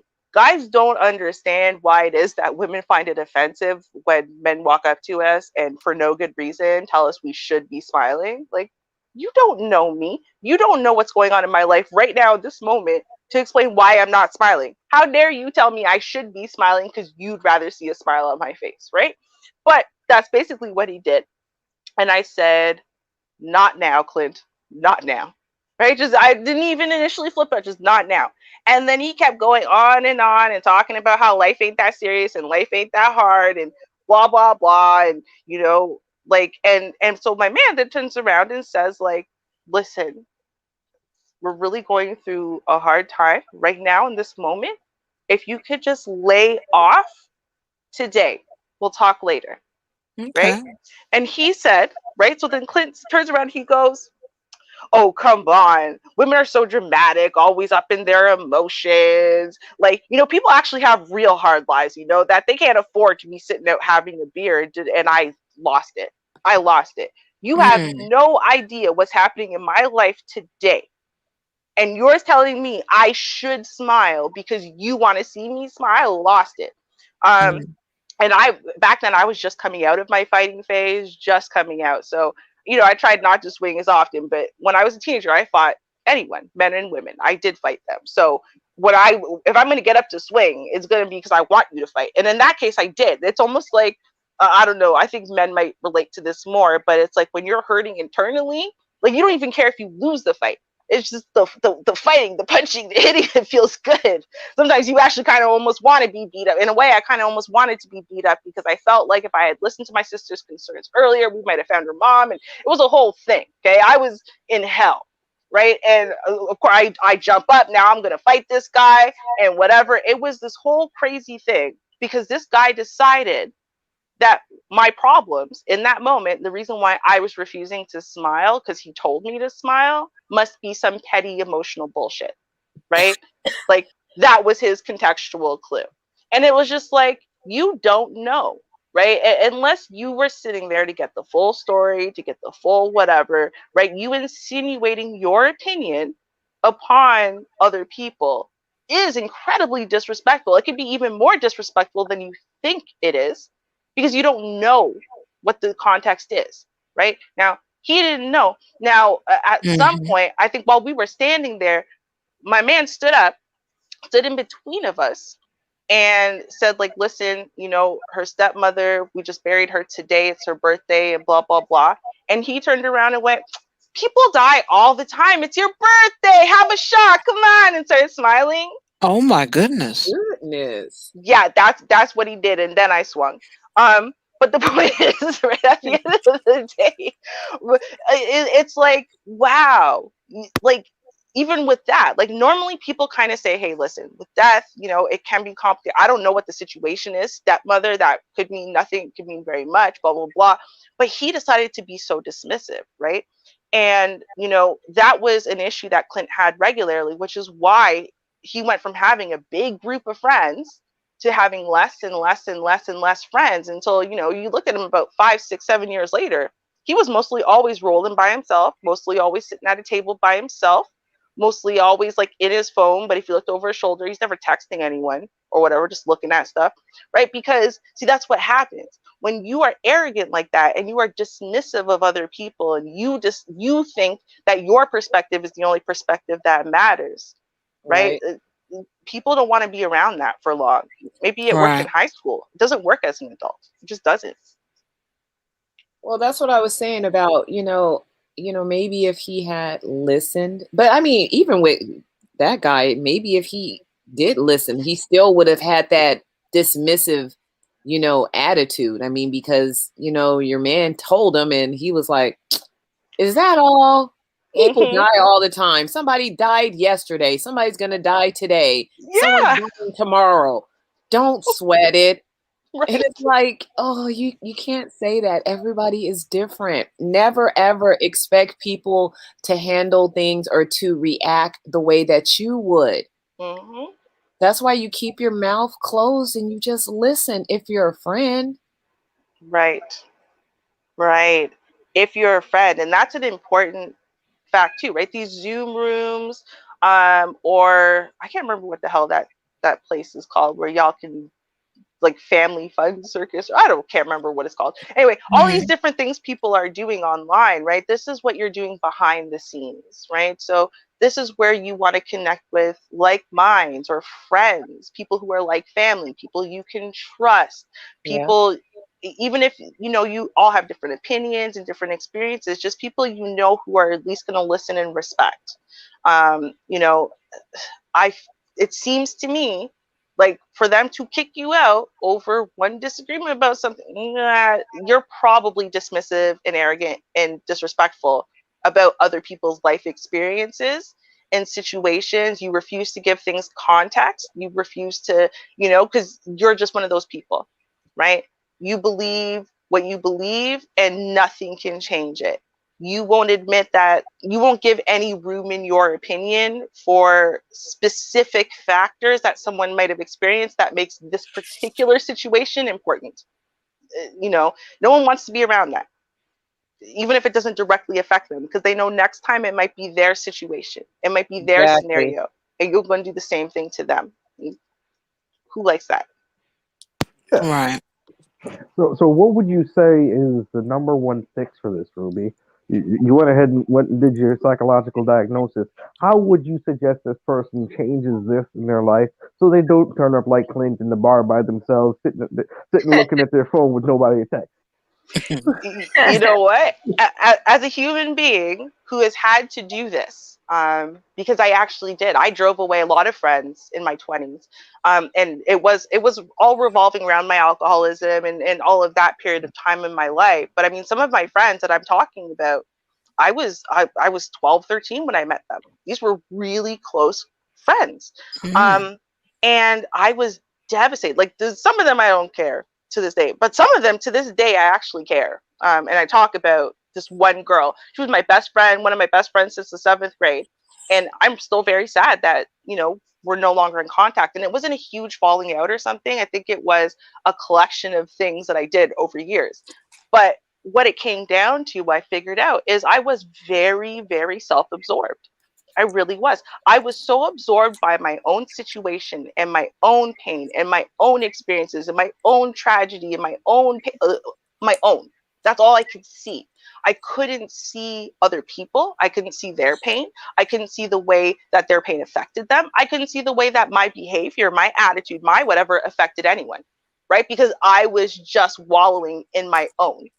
Everything was about me, right? And this is why I said ego and pride are horrible things to waste, because you waste so much of your life, right? So the only way you can fix this, and you can't necessarily fix it with the people that you've offended. Sometimes you can, but sometimes you can't. But either way, you can't fix it directly. So I'll say, like, with one of my friends I had a falling out with over a lot of really ignorant things I said when I was too drunk. I still don't remember what I said. I know what I said because she told me what I said. But I don't remember independently, right? And this was 11 years ago. We're friends again now, right? We're, best friends again now. But we had this huge falling out. And it wasn't like, she wasn't all dramatic. There wasn't like whatever. It was just like the next day she said, listen, I don't want to be around you. I don't really go out on my own very often. I only go out with people I trust, and I don't trust you because of how you made me feel last night. So I don't want to be your friend anymore. And it was just like, it was so direct, and it was such a slap in the face. And it was like, I couldn't take it back. It couldn't be, well, can we hang out even if I don't drink? Can we hang out? Nope. Well, maybe if nope. And that was it. It was just like, no. And that was actually for me a wake up call, not to try to get her back as a friend, but to examine myself. It was about me confronting me, right? I had to do the hard work on myself to fix me. And because until I did that, right, until I went to therapy, first of all, because it was almost like a lot of what I was doing had to do with past trauma. It had nothing to do with today, right? But because I wasn't dealing with it, it was like, that's why I was so self-obsessed and self-absorbed. So you got to work on yourself. You've got to confront your past issues and put them to bed. You've got to recognize what those faults are, and then go and do the hard work to understand what's causing that. Like, what's with all of the bravado and arrogance, right? Because bravado and arrogance are not necessarily things that you just have for no reason 24/7. Right? They're normally a front. They're normally a mask to protect you. Why do you need that protection all the time? Or that anger? Why do you need that protection all the time? Right? And this is normally where a therapist is helpful, because they help you walk down those paths if you're not good at getting to those paths yourself, right? Because you got to heal that trauma. Once you heal the trauma, once you heal the damage, right, then the real you can shine through. Right? The real confidence that you actually have, self-love, self-respect, because until you feel self-love and self-respect, right, self-confidence, you can't give those things to other people. You can't give love. You can't give respect. You can't give understanding to other people when you haven't given it to yourself, right? So all of these things don't start with, honestly, they don't start with finding a better group, because honestly, even if you find a group that thinks just like you, you're going to screw it up with them too. Why? Because the issue isn't all of these surface things. It's these deeper underlying things. So you got to confront yourself. And do the hard work. That's just what it is. Or be alone. Some people don't mind being alone. We know some people, right? Like crazy Uncle RBR. I love you, RBR, right? But he doesn't care. He doesn't care if nobody in the world likes it. He does not care. He is who he is. He has the opinions he has, and it is what it is. Oh well. You will never hear him crying that no one likes him, because he doesn't care that no one likes him, right? He doesn't care that no one's his friend. He doesn't care he's not invited to the party, right? but you do care. And I'm talking about the person who wrote in. You care. So then that probably isn't going to be the way you want to go. So if that's not the way you want to go, if it is, cool, do you, right? Figure out how to be alone without being lonely. But if you need to, if whenever you're alone, you avoid being alone or makes you feel bad about yourself and you think too much, that's probably also an indication it's time to face yourself. It's time to do that hard work. So that way you can look at yourself in the mirror and I mean internally and really like what you see. Now, Char, you said something about undiagnosed mental illness, and would you like to go into that a little bit more? Well, some people have it, and because if you have someone that's patient with you and having a conversation with you, and they're trying all kind of ways to get you to explain your side of the story, because you can disagree with someone, but having a conversation of why, and you can't get to the answer, depends on how they respond. Some people will attack you personally. You'll ask a question like, okay, well, you said that the sky is red and not blue. Okay. Why do you say that? See, you always trying to start something. See, that's your problem. See, and that's how women are. And they go all off on, and then you say, okay, well, I disagree. I wasn't trying to be disrespectful. I just asked that you explain. And they just personally attack you. I'm like, okay, something's wrong. Something wrong with this person. They don't have any type of skill to have a regular conversation. And I let those people go. I'm like, something's wrong. There's something mentally wrong going on. Now, no, I haven't diagnosed them or anything, but I know enough that something is mentally wrong, and I'm going the other direction and leave Now, you be. what would you say about the people that have to constantly fight in order to feel justified, or to be able to have a conversation? That just happened to be the letter for next week. But to answer that question, sometimes that's the only way they can get a rise, and not necessarily sexually, but just in their life. It's like, I don't have nothing to go on. I'm bored. I got to get a rise out of somebody. So let me argue. Let me start something. And some people are like that. They're literally like that. Mm-hmm. So, I think, what would you go ahead? I was going to say, I think also that unfortunately some people were born and raised in such contentious environments, right? Where the parents or the siblings, everyone's fighting so much that that's the only way that they think that they're being heard. That's the only thing that makes them feel accepted or loved or, whatever, is the fighting. Without the fighting, they feel like, well, you're not really invested. They feel like you don't really care about what they said, right? Like if you cared, you'd fight about it. So there's that That too. could be true, but that type of stuff, I'm still not going to participate in it. So if it appears that I don't care, then I don't. I knew that was coming. We'll see. No offense to the host, but Char is a very classic woman where she will not fight you. She will let you sit on your own in the corner with your own opinion. Mm-hmm. No matter what you try to do to get her to fight, she realizes that her energy is more worthwhile than sharing it with someone who wants to drag her down. Mm-hmm. Yeah, I prefer that you write. That's one thing I mentioned starting the channel. I'm like, everything that's done here is opinion. You don't have to take it, and you have the right to have your own opinion. I had one gentleman that came into the chat room, and he says, this is wrong. I said, okay. And I wanted to hear what he had to say. He said, well, the problem is you're a woman and you're giving advice to a man. I said, okay. Okay, thank you so much for your opinion. So since you are a man, what is the opinion that you have for the man? And that went on for about 5 minutes and there was no answer. And I thanked the person. I'm like, well, thank you so much for your opinion. And that was it. It's no need to argue with a person. They have the right to their opinion, no matter how wrong they are or how correct they may be. They have the right to it. So you'll never have an argument from me. Now, Vonda, I know that you and Ruby tend to butt heads a lot, right? But yes, what would you say is I want to hear your opinion on the final solution. What's your counterbalance to Ruby's see a therapist? No, I actually agree a lot with what Ruby said, only because, like I said, originally my perception was that, oh my gosh, this person, I feel sorry for him. You know, he wants his friends back. Where. That's the way I felt. But I mean, just listening to the perspectives, the different perspective that, you know, it made me think a little bit deeper.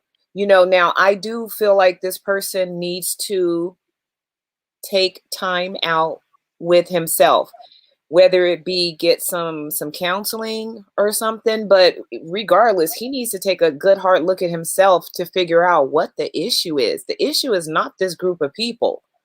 Sounds like the issue is him. You know, he knows what he said, he knows what the discussion was about, and he knows if he's the type of person who always does this, but he didn't let us know. So I think he needs to work on himself. And on top of that, he is the one who removed himself from the group and nobody cared. Yeah. And he's lonely now. Yeah, now he's lonely. So now he's the one with the story, you know, writing a letter. Well, and I think the only reason why he really removed himself from the group, I'm going to show you. Yeah, I'm the life of the party. Everybody loves me, you know, and not really. A lot of times people, when they're in situations, and you know, I was kind of thinking that before Ruby said about what happened about the person that was kind of making light of the situation she was going through, and then kept it going. Right, where you talk about the pride thing, and sometimes if he was to go back on whatever the person said, even if they apologize, like probably after everybody, like, dude, you're being an ass, right? And you know, talk and like, all right, I'm sorry, but I have a right to my opinions too, like, and all that other crazy crap, right? A lot of times when people make light of other people's situations or kind of make a sarcastic remark, it's them being self-absorbed of how they cope with the situation. Like, you know, if someone makes a sarcastic remark about something that's very serious and that's personal to somebody, they're actually projecting how they dealt with a similar situation because they never fully dealt with it. They actually ran away from it and laughing and joking it off. They don't like the way it makes them feel because they were taught a way to cope with it, but it wasn't healthy. That's exactly what I was going to say. And they're justifying that, right? Because if they sit in this moment and they admit that maybe the way you're dealing with it is good or healthy, then they have to go back and examine the way that they've dealt with something similar in the past and maybe admit that they were wrong. Maybe admit that maybe they don't have as healthy coping mechanisms and they're too scared to confront that thought or that concept that maybe they were wrong about the way that they've handled things, or maybe they've lost things as a result of the way that they handled it, but they live with that feeling in that thought by saying, yeah, but that's the healthiest way.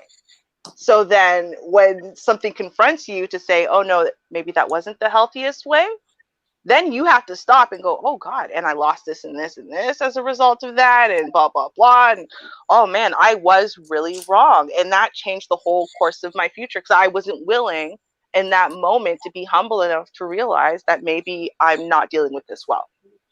Right? Yeah. So it's absolutely, I love that you brought that up because we do that a lot. We project and we see ourselves in what someone says. I do it all the time in the letters, right? I put myself right up in there and I tell y'all I do it. And then that's why I have a particular opinion, right? And it's like, why can't I shake or why can't I move? Well, because if I do, right, then I might be admitting that somewhere in my life, I handled this thing poorly, or I saw this in the wrong way. I didn't think there were warning signs, or I didn't think this, or I didn't think that. But if I admit, oh, all of y'all are right and I'm wrong, then I have to confront myself, don't I? because this is something I said I experienced, right? That's a difficult thing to do for people, especially if they've never done it before. Yeah. It's like a person that's used to, like, I can tell this person, if he's saying, like, you know, the group of friends, he left the group of friends and they're going on about their lives and he's really lonely and he's willing to write in to a stranger to fix his situation, but not giving them the full details of what happened. And he can't even talk to his best friend because the best friend isn't even talking to him or even checking on him. And it's supposed to be your best friend. Then that means that the friend realizes that that last conversation they had, that they were part of the enabling process of this person not being able to grow socially. And this enough is enough, because I can tell by the way this person is talking, right? The second they get some type of flack or held to the carpet, they will halfway accept accountability, then have a conversation with the friend will smooth it over, they'll remove themselves, and then the friend will reach out and everybody will reach out and bring them back in, and it's all whatever. And this is probably the first time in their life they have to deal with it with the friend. And I think it's really the friend, it's not the group. Because if the friend, like you said, if the friend wasn't a part of the group, you wouldn't care. The friend is a part of the group, and actually the friend seems and feels more happy being over there than ever being with them. And this is their first time. This is their first thing with loss. And like Ruby said, is everybody, when we give an opinion, we go off of our life experiences. We like, we go off our life experiences. Like, when people talk about certain relationships, I'm like, I like to be cool with people and deal with people in whatever way they is. But I always, and this is just me personally, I always give myself that door of, at any time, at any point in time, this can go south. I may say something to piss somebody off. Somebody might say something to piss me off. You know what I'm saying? That's their opinion at the end of the day. But I have to be comfortable with myself that, you know what, if I offended you, I'm sorry. This is my opinion. If my opinion offended you, I'm sorry. Now, I also have to understand is the person doesn't have to accept my apology and don't have to deal with me. That's very true. And you got to be okay with that. You got to live with it. And guess what? I'm my own best friend. I'll live. I'll join Chandra and I'll go fight the bear.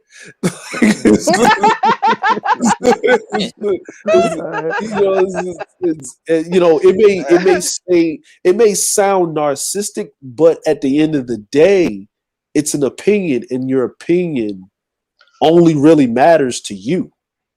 Like, it really doesn't matter to anybody else. And we don't have the same opinions here. Like, I'll say something, Vaughn, like, oh, I'm clutching my pearls. Me and Ruby done had our head button moments and stuff, and we all talk and stuff like that. But Ruby did give you credit for being a Ruby whisperer. Hey, he learned over time. Oh yeah, I learned. You know what I'm saying? Hey, the secret of the Kobayashi Maru is not to be caught in the Kobayashi Maru. Put yourself in the Kobayashi Maru, right? And there's certain things that you have to respect. Like if me and Ruby having a conversation, I've been talking to her long enough that there are certain subjects that no matter how we have the conversation, she's going to stand firm on her side of the aisle. I'm going to stand firm on that side of the aisle. And if the conversation comes up, I say nothing. I give her the floor, right? Because then you have to know your friends and have to know this is not a conversation that needs a solution or an opinion. It just needs the person to vent. The person is venting right now. Even if they ask for a solution, they don't want a solution. It's rhetorical. Just let them talk. They're venting. They already have the solution or what they're going to do. So even if you give them the best advice, they don't want the advice because they didn't specifically come and ask you. They're just there to vent and get support, especially if they're in a group setting. If they're sitting there in a group setting and they're talking and they're saying, this is what happened to me, what do you guys think? Well, what happened? Well, he did such and such and blah, blah, blah. Oh, man, so what are you going to do about it? I don't know, but I'm thinking this. What do you think? I don't know. Jim? Sally? Kern, what do you think? I don't know. Well, I'll tell you what I think. You should do such and such. Shut the fuck up, Billy. And that's it. What? She asked for an opinion. No, and then they give that everybody give them that look with that ugly face, like it wasn't opinion time. They just shut up. You can't read the room. God, and that's basically what it is. And like Ruby said earlier, is this younger generation, because of the internet, because of an avatar, they're so used to saying their 2 seconds of opinion that's going between their ears. And the older generation, we were taught, you're not to say everything that you're thinking. Like, it's not everybody. You want to get popped in the mouth, but that's a quick way to do it. That's a quick way to do it. And you can't pop nobody in the mouth through the internet. I wish to God I could make that happen. If I come up with that technology, Lord, oh Lord. Oh, you mean people won't have to catch a flight? No, you just cash app smack in the mouth, like you sitting up there, they going off, rah, and what you gonna do? Beep. Oh, I just got a cash app. Let me hit that. Smack. You just hear it on live. Just Turner. You just hear it. Oh, I just accepted the cash app. Smack. Like, you know what I mean? Like it's a thing that comes out the phone and just smacks them. Right? It's like, it would save lives. It would change people's whole reality. And that's, and this is where the social conditioning is. I've seen it a lot of times with younger people, younger men, right? I don't know about the young women, but younger men with older men. I've been at bars many a time with these younger men and these younger this younger generation, and they'll be talking to the older generation, and I'll see it in the face. And I used to step in sometimes. Hey, little young buck, little young man, yeah, you need to stop. You're doing too much. Man, y'all in y'all feelings too much. Okay, cool, no problem. You know what I do now? I don't try to stop it, right? What I do is I say, hold on. Did you really just say that? Yeah. Did you say it again? So you did say that. Yeah. So you are comfortable with saying that to this person you don't know. Yeah. He's within arm's distance of you, right? He's not on a keyboard. He's not on a phone. He doesn't have to come to you. He's already here. Yeah, I said it. Cool. Smack. Well, see, the important part is, I think,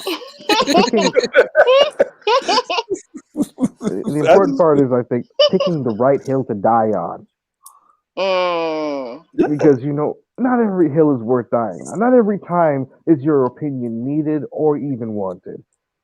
So when you pick the hill you're going to die on, I have a right to my opinion. Yeah, you go and pick that hill to die on, but when you lose everything on that hill, well, you get up on the hill. Ain't nobody coming to get your body.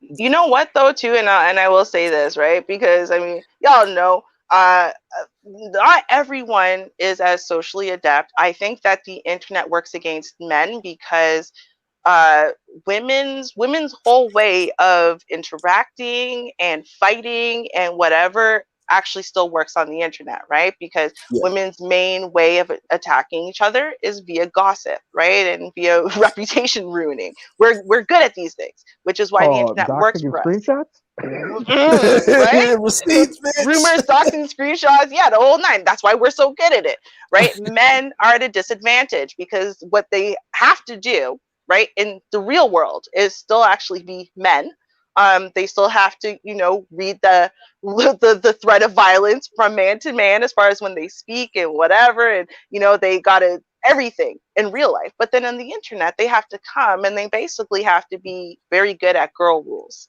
right? They have to be really good at fighting like girls, and they're not going to be good at that. That's what it comes down to. So especially in these mixed group situations, men are generally going to fail, and they're going to fail even worse if they're already socially not that experienced in the outside world, right? I think there's Because something wrong with a dude who's good at fighting the girl rules. I'm just saying. well, Shout out to the that is FBI. true. And that is true, but I'm going to add one thing to that, right?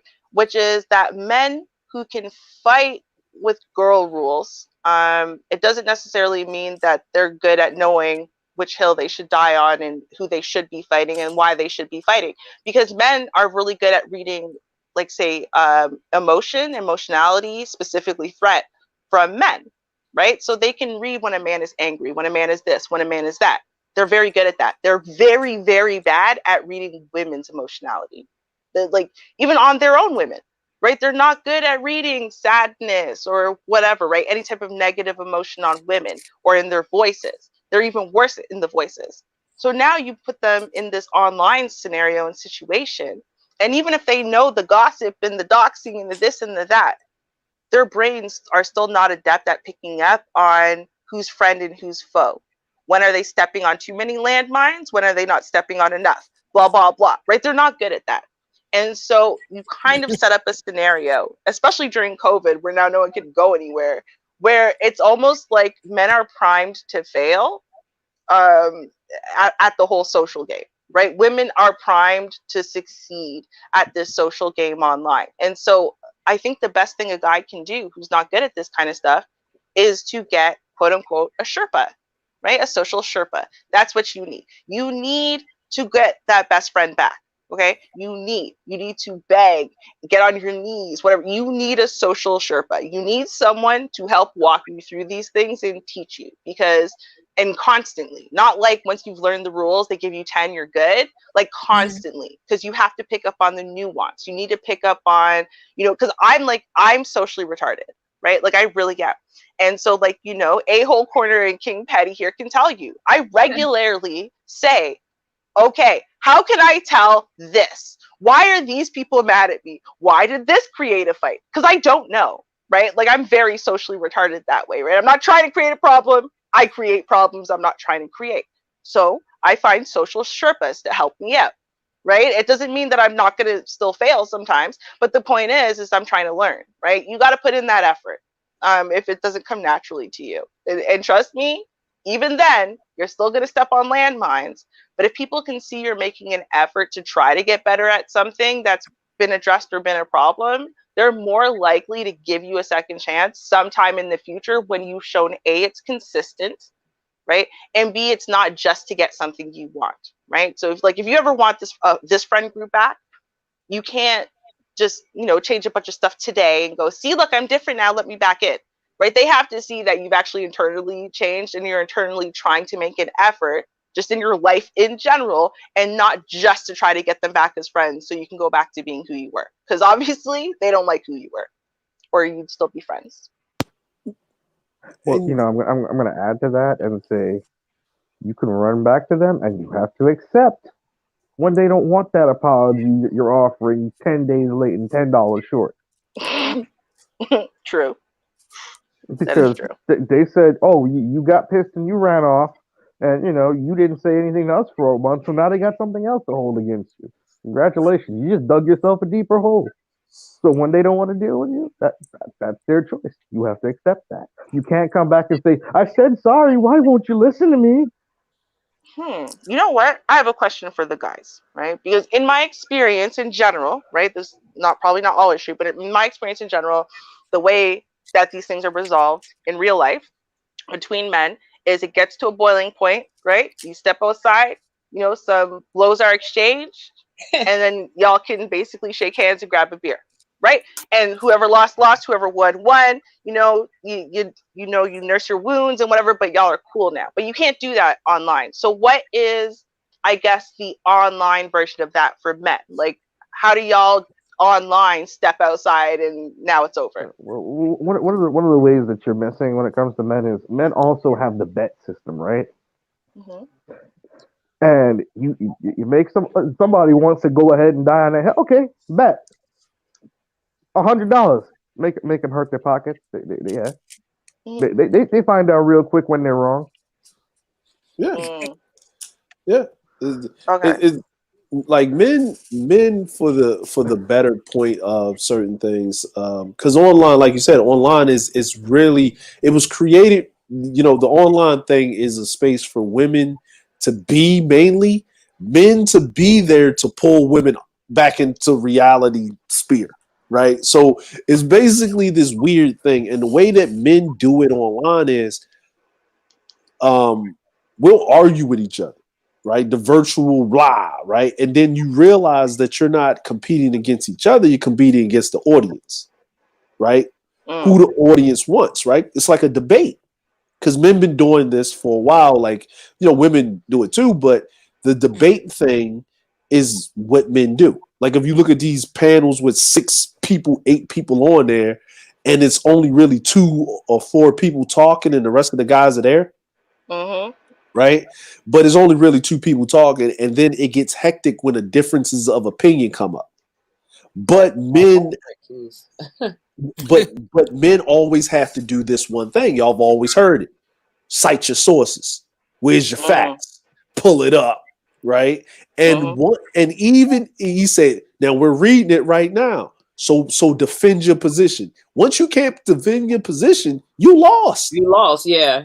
It's a wrap. We don't want to hear that. And then the group dynamic itself will expel you. Now, this is from that one time. Now, this is how you get respect from men. As a man, is if you come back the next week.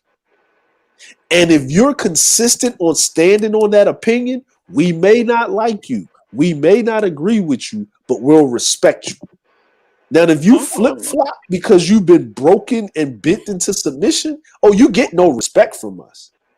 Yeah, and on that flip-flopping thing, it's one thing to have somebody give you evidence to the contrary, you learn and you change your opinion. It's another thing to change your opinion depending on which group you're with and what time of day it is. Oh, there's a woman on the panel, so I'm going to be the protector of women. But when there's a dude up here, these women ain't crap. Right. Yeah. Wow. Yeah, we don't. Yeah, we don't. Yeah, I'm, I'm not that, holy roller Christian type of person or whatever. But there is a verse, and I love it: hot or cold, or I spew you out of my mouth. Like, I don't play that flip flopping. You got to be consistent, because with men, that flip floppy thing that rubs us the wrong way. We don't like a man will. It is weakness with a man. With a woman, you can understand it. Men give women a pass when it comes to that, because it's the environment of how she feels, right? You can walk. We know that from the onset of us knowing that we like women, that we accept that we like women, right? Because boys don't know that they like girls until they get that aha moment. Like, why am I keep messing with her? Why I keep pushing her down in the dirt and grabbing her hair and stuff, right? And then you realize, oh, I like her. You know what I'm saying? Like, it's a dawning thing. Like, so when once men understand that they like women, they realize that today she may be all cool with me being all in her face, and tomorrow she don't want me in her face because she just don't want me in her face. I didn't do anything wrong, and we done with it. So we give women a pass, but with men, you got to be consistent, because if not, you don't pay that attention, stab you in the back.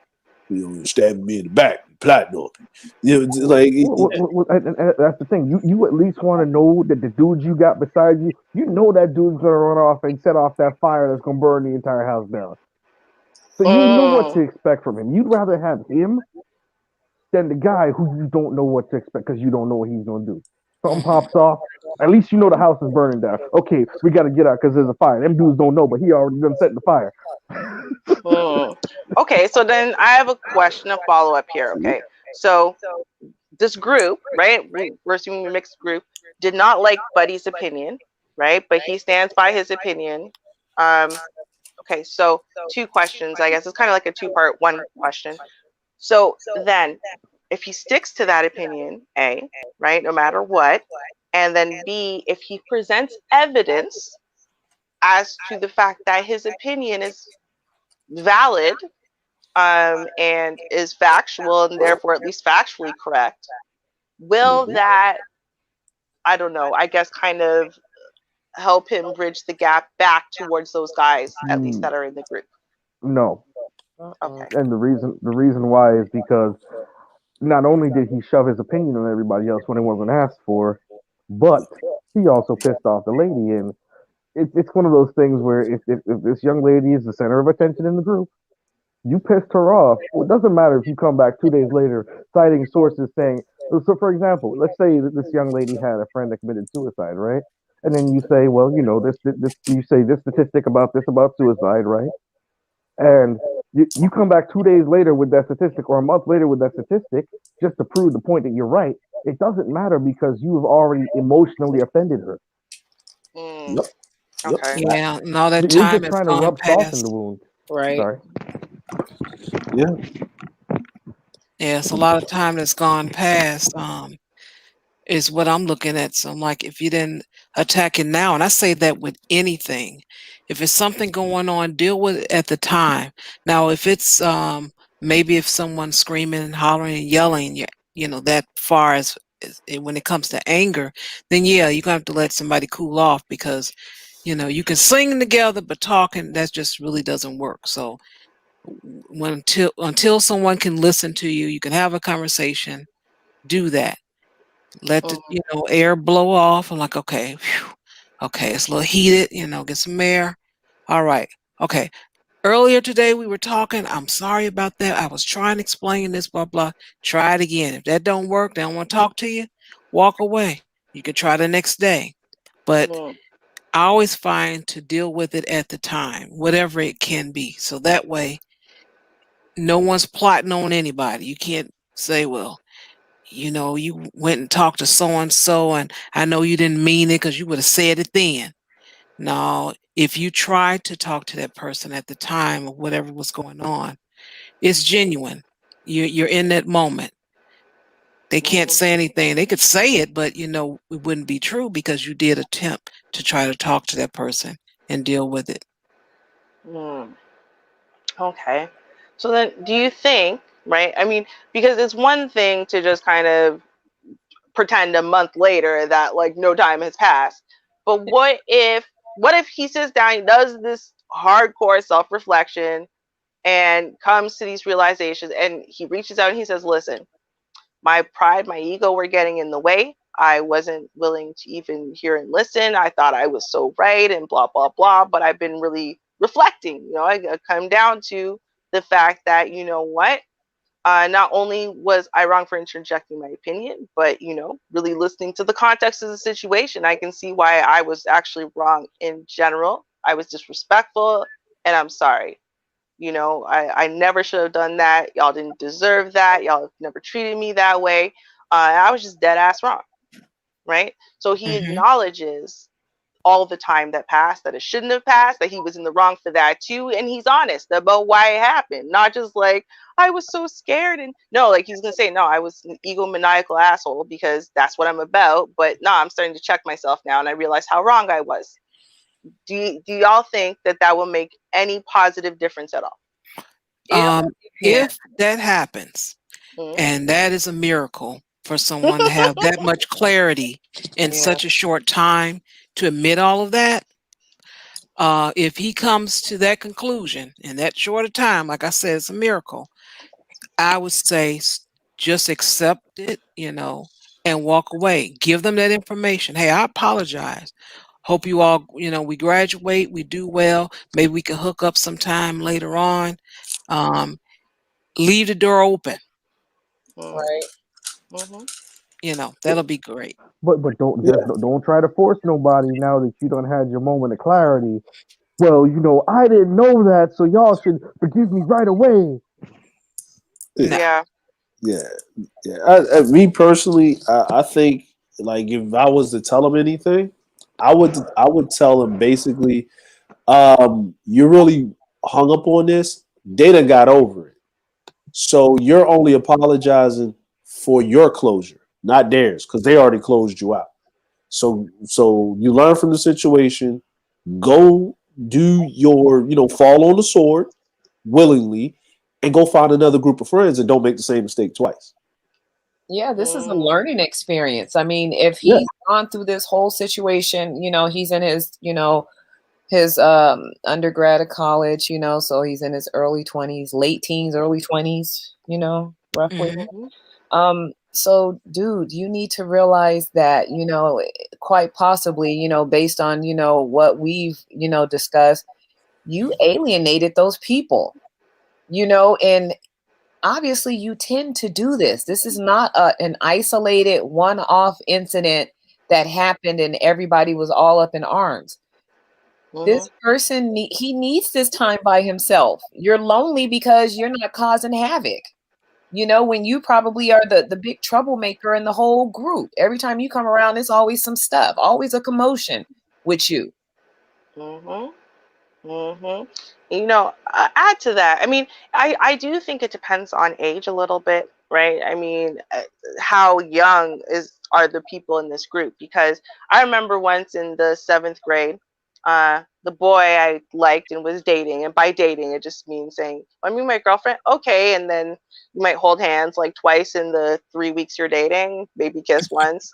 The one time we kissed, the entire schoolyard was chanting at us in a big giant circle, making sure teachers can't see, and it was really awkward and creepy, and it was terrible. Anyway, point is though, right? So we're all kind of in the friend group. You've got the girls and the guys, but we're all part of this big friend group, and then basically he and one of my female best friends, they fall for each other, right? So then he tells me respectfully, and before anything moves forward with them and whatever, and I was so devastated. I mean, I was, right? I was like 12, so just take that with a grain of salt, but I was devastated. And then I turned the entire grade against them. And so this happened, let's say on the Saturday, he told me, over the weekend, right? And then on Monday, we all had this class trip to the library. And then we got to go to Square One afterwards, a big mall. So it was really exciting. And literally, like, they were by themselves. It was like 75 students over here, and then the two of them way over there, right? Because they turned everyone against them, right? They're horrible. She's a whore, he's a dick, and that was it. Like, they're terrible people. But eventually, right?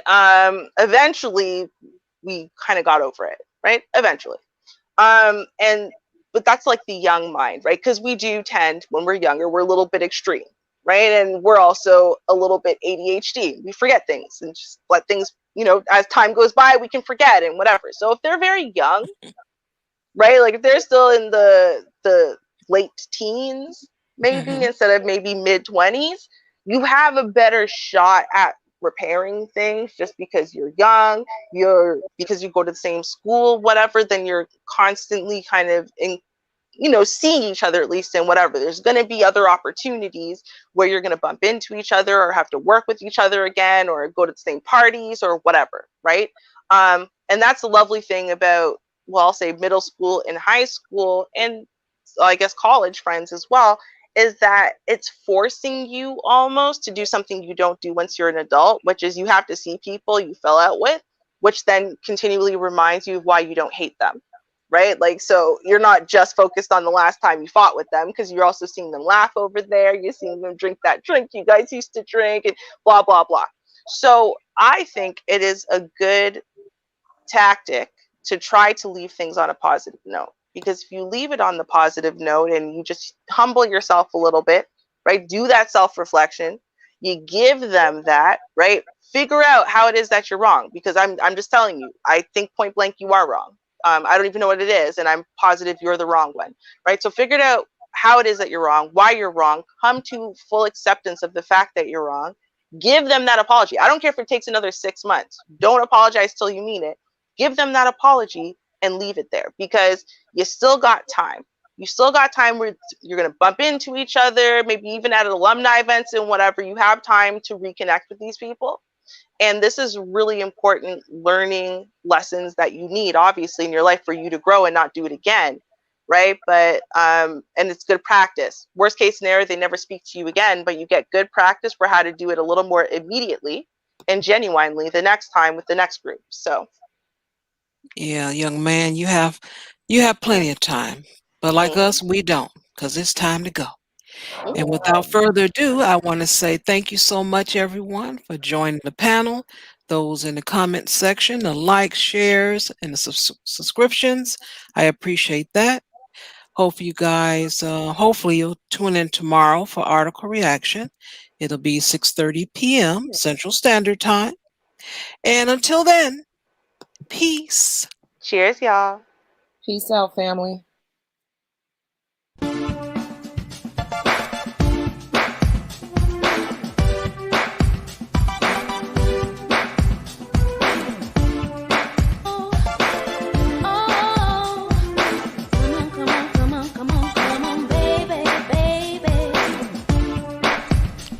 Hey, folks, it's your nighttime, it's your right time DJ Music. Make sure you join Char Willie each and every Saturday, 7:30 Eastern, 6:30 Central, for article reaction, right here on your local YouTube channel. Don't forget, like, share, subscribe to Article Reaction.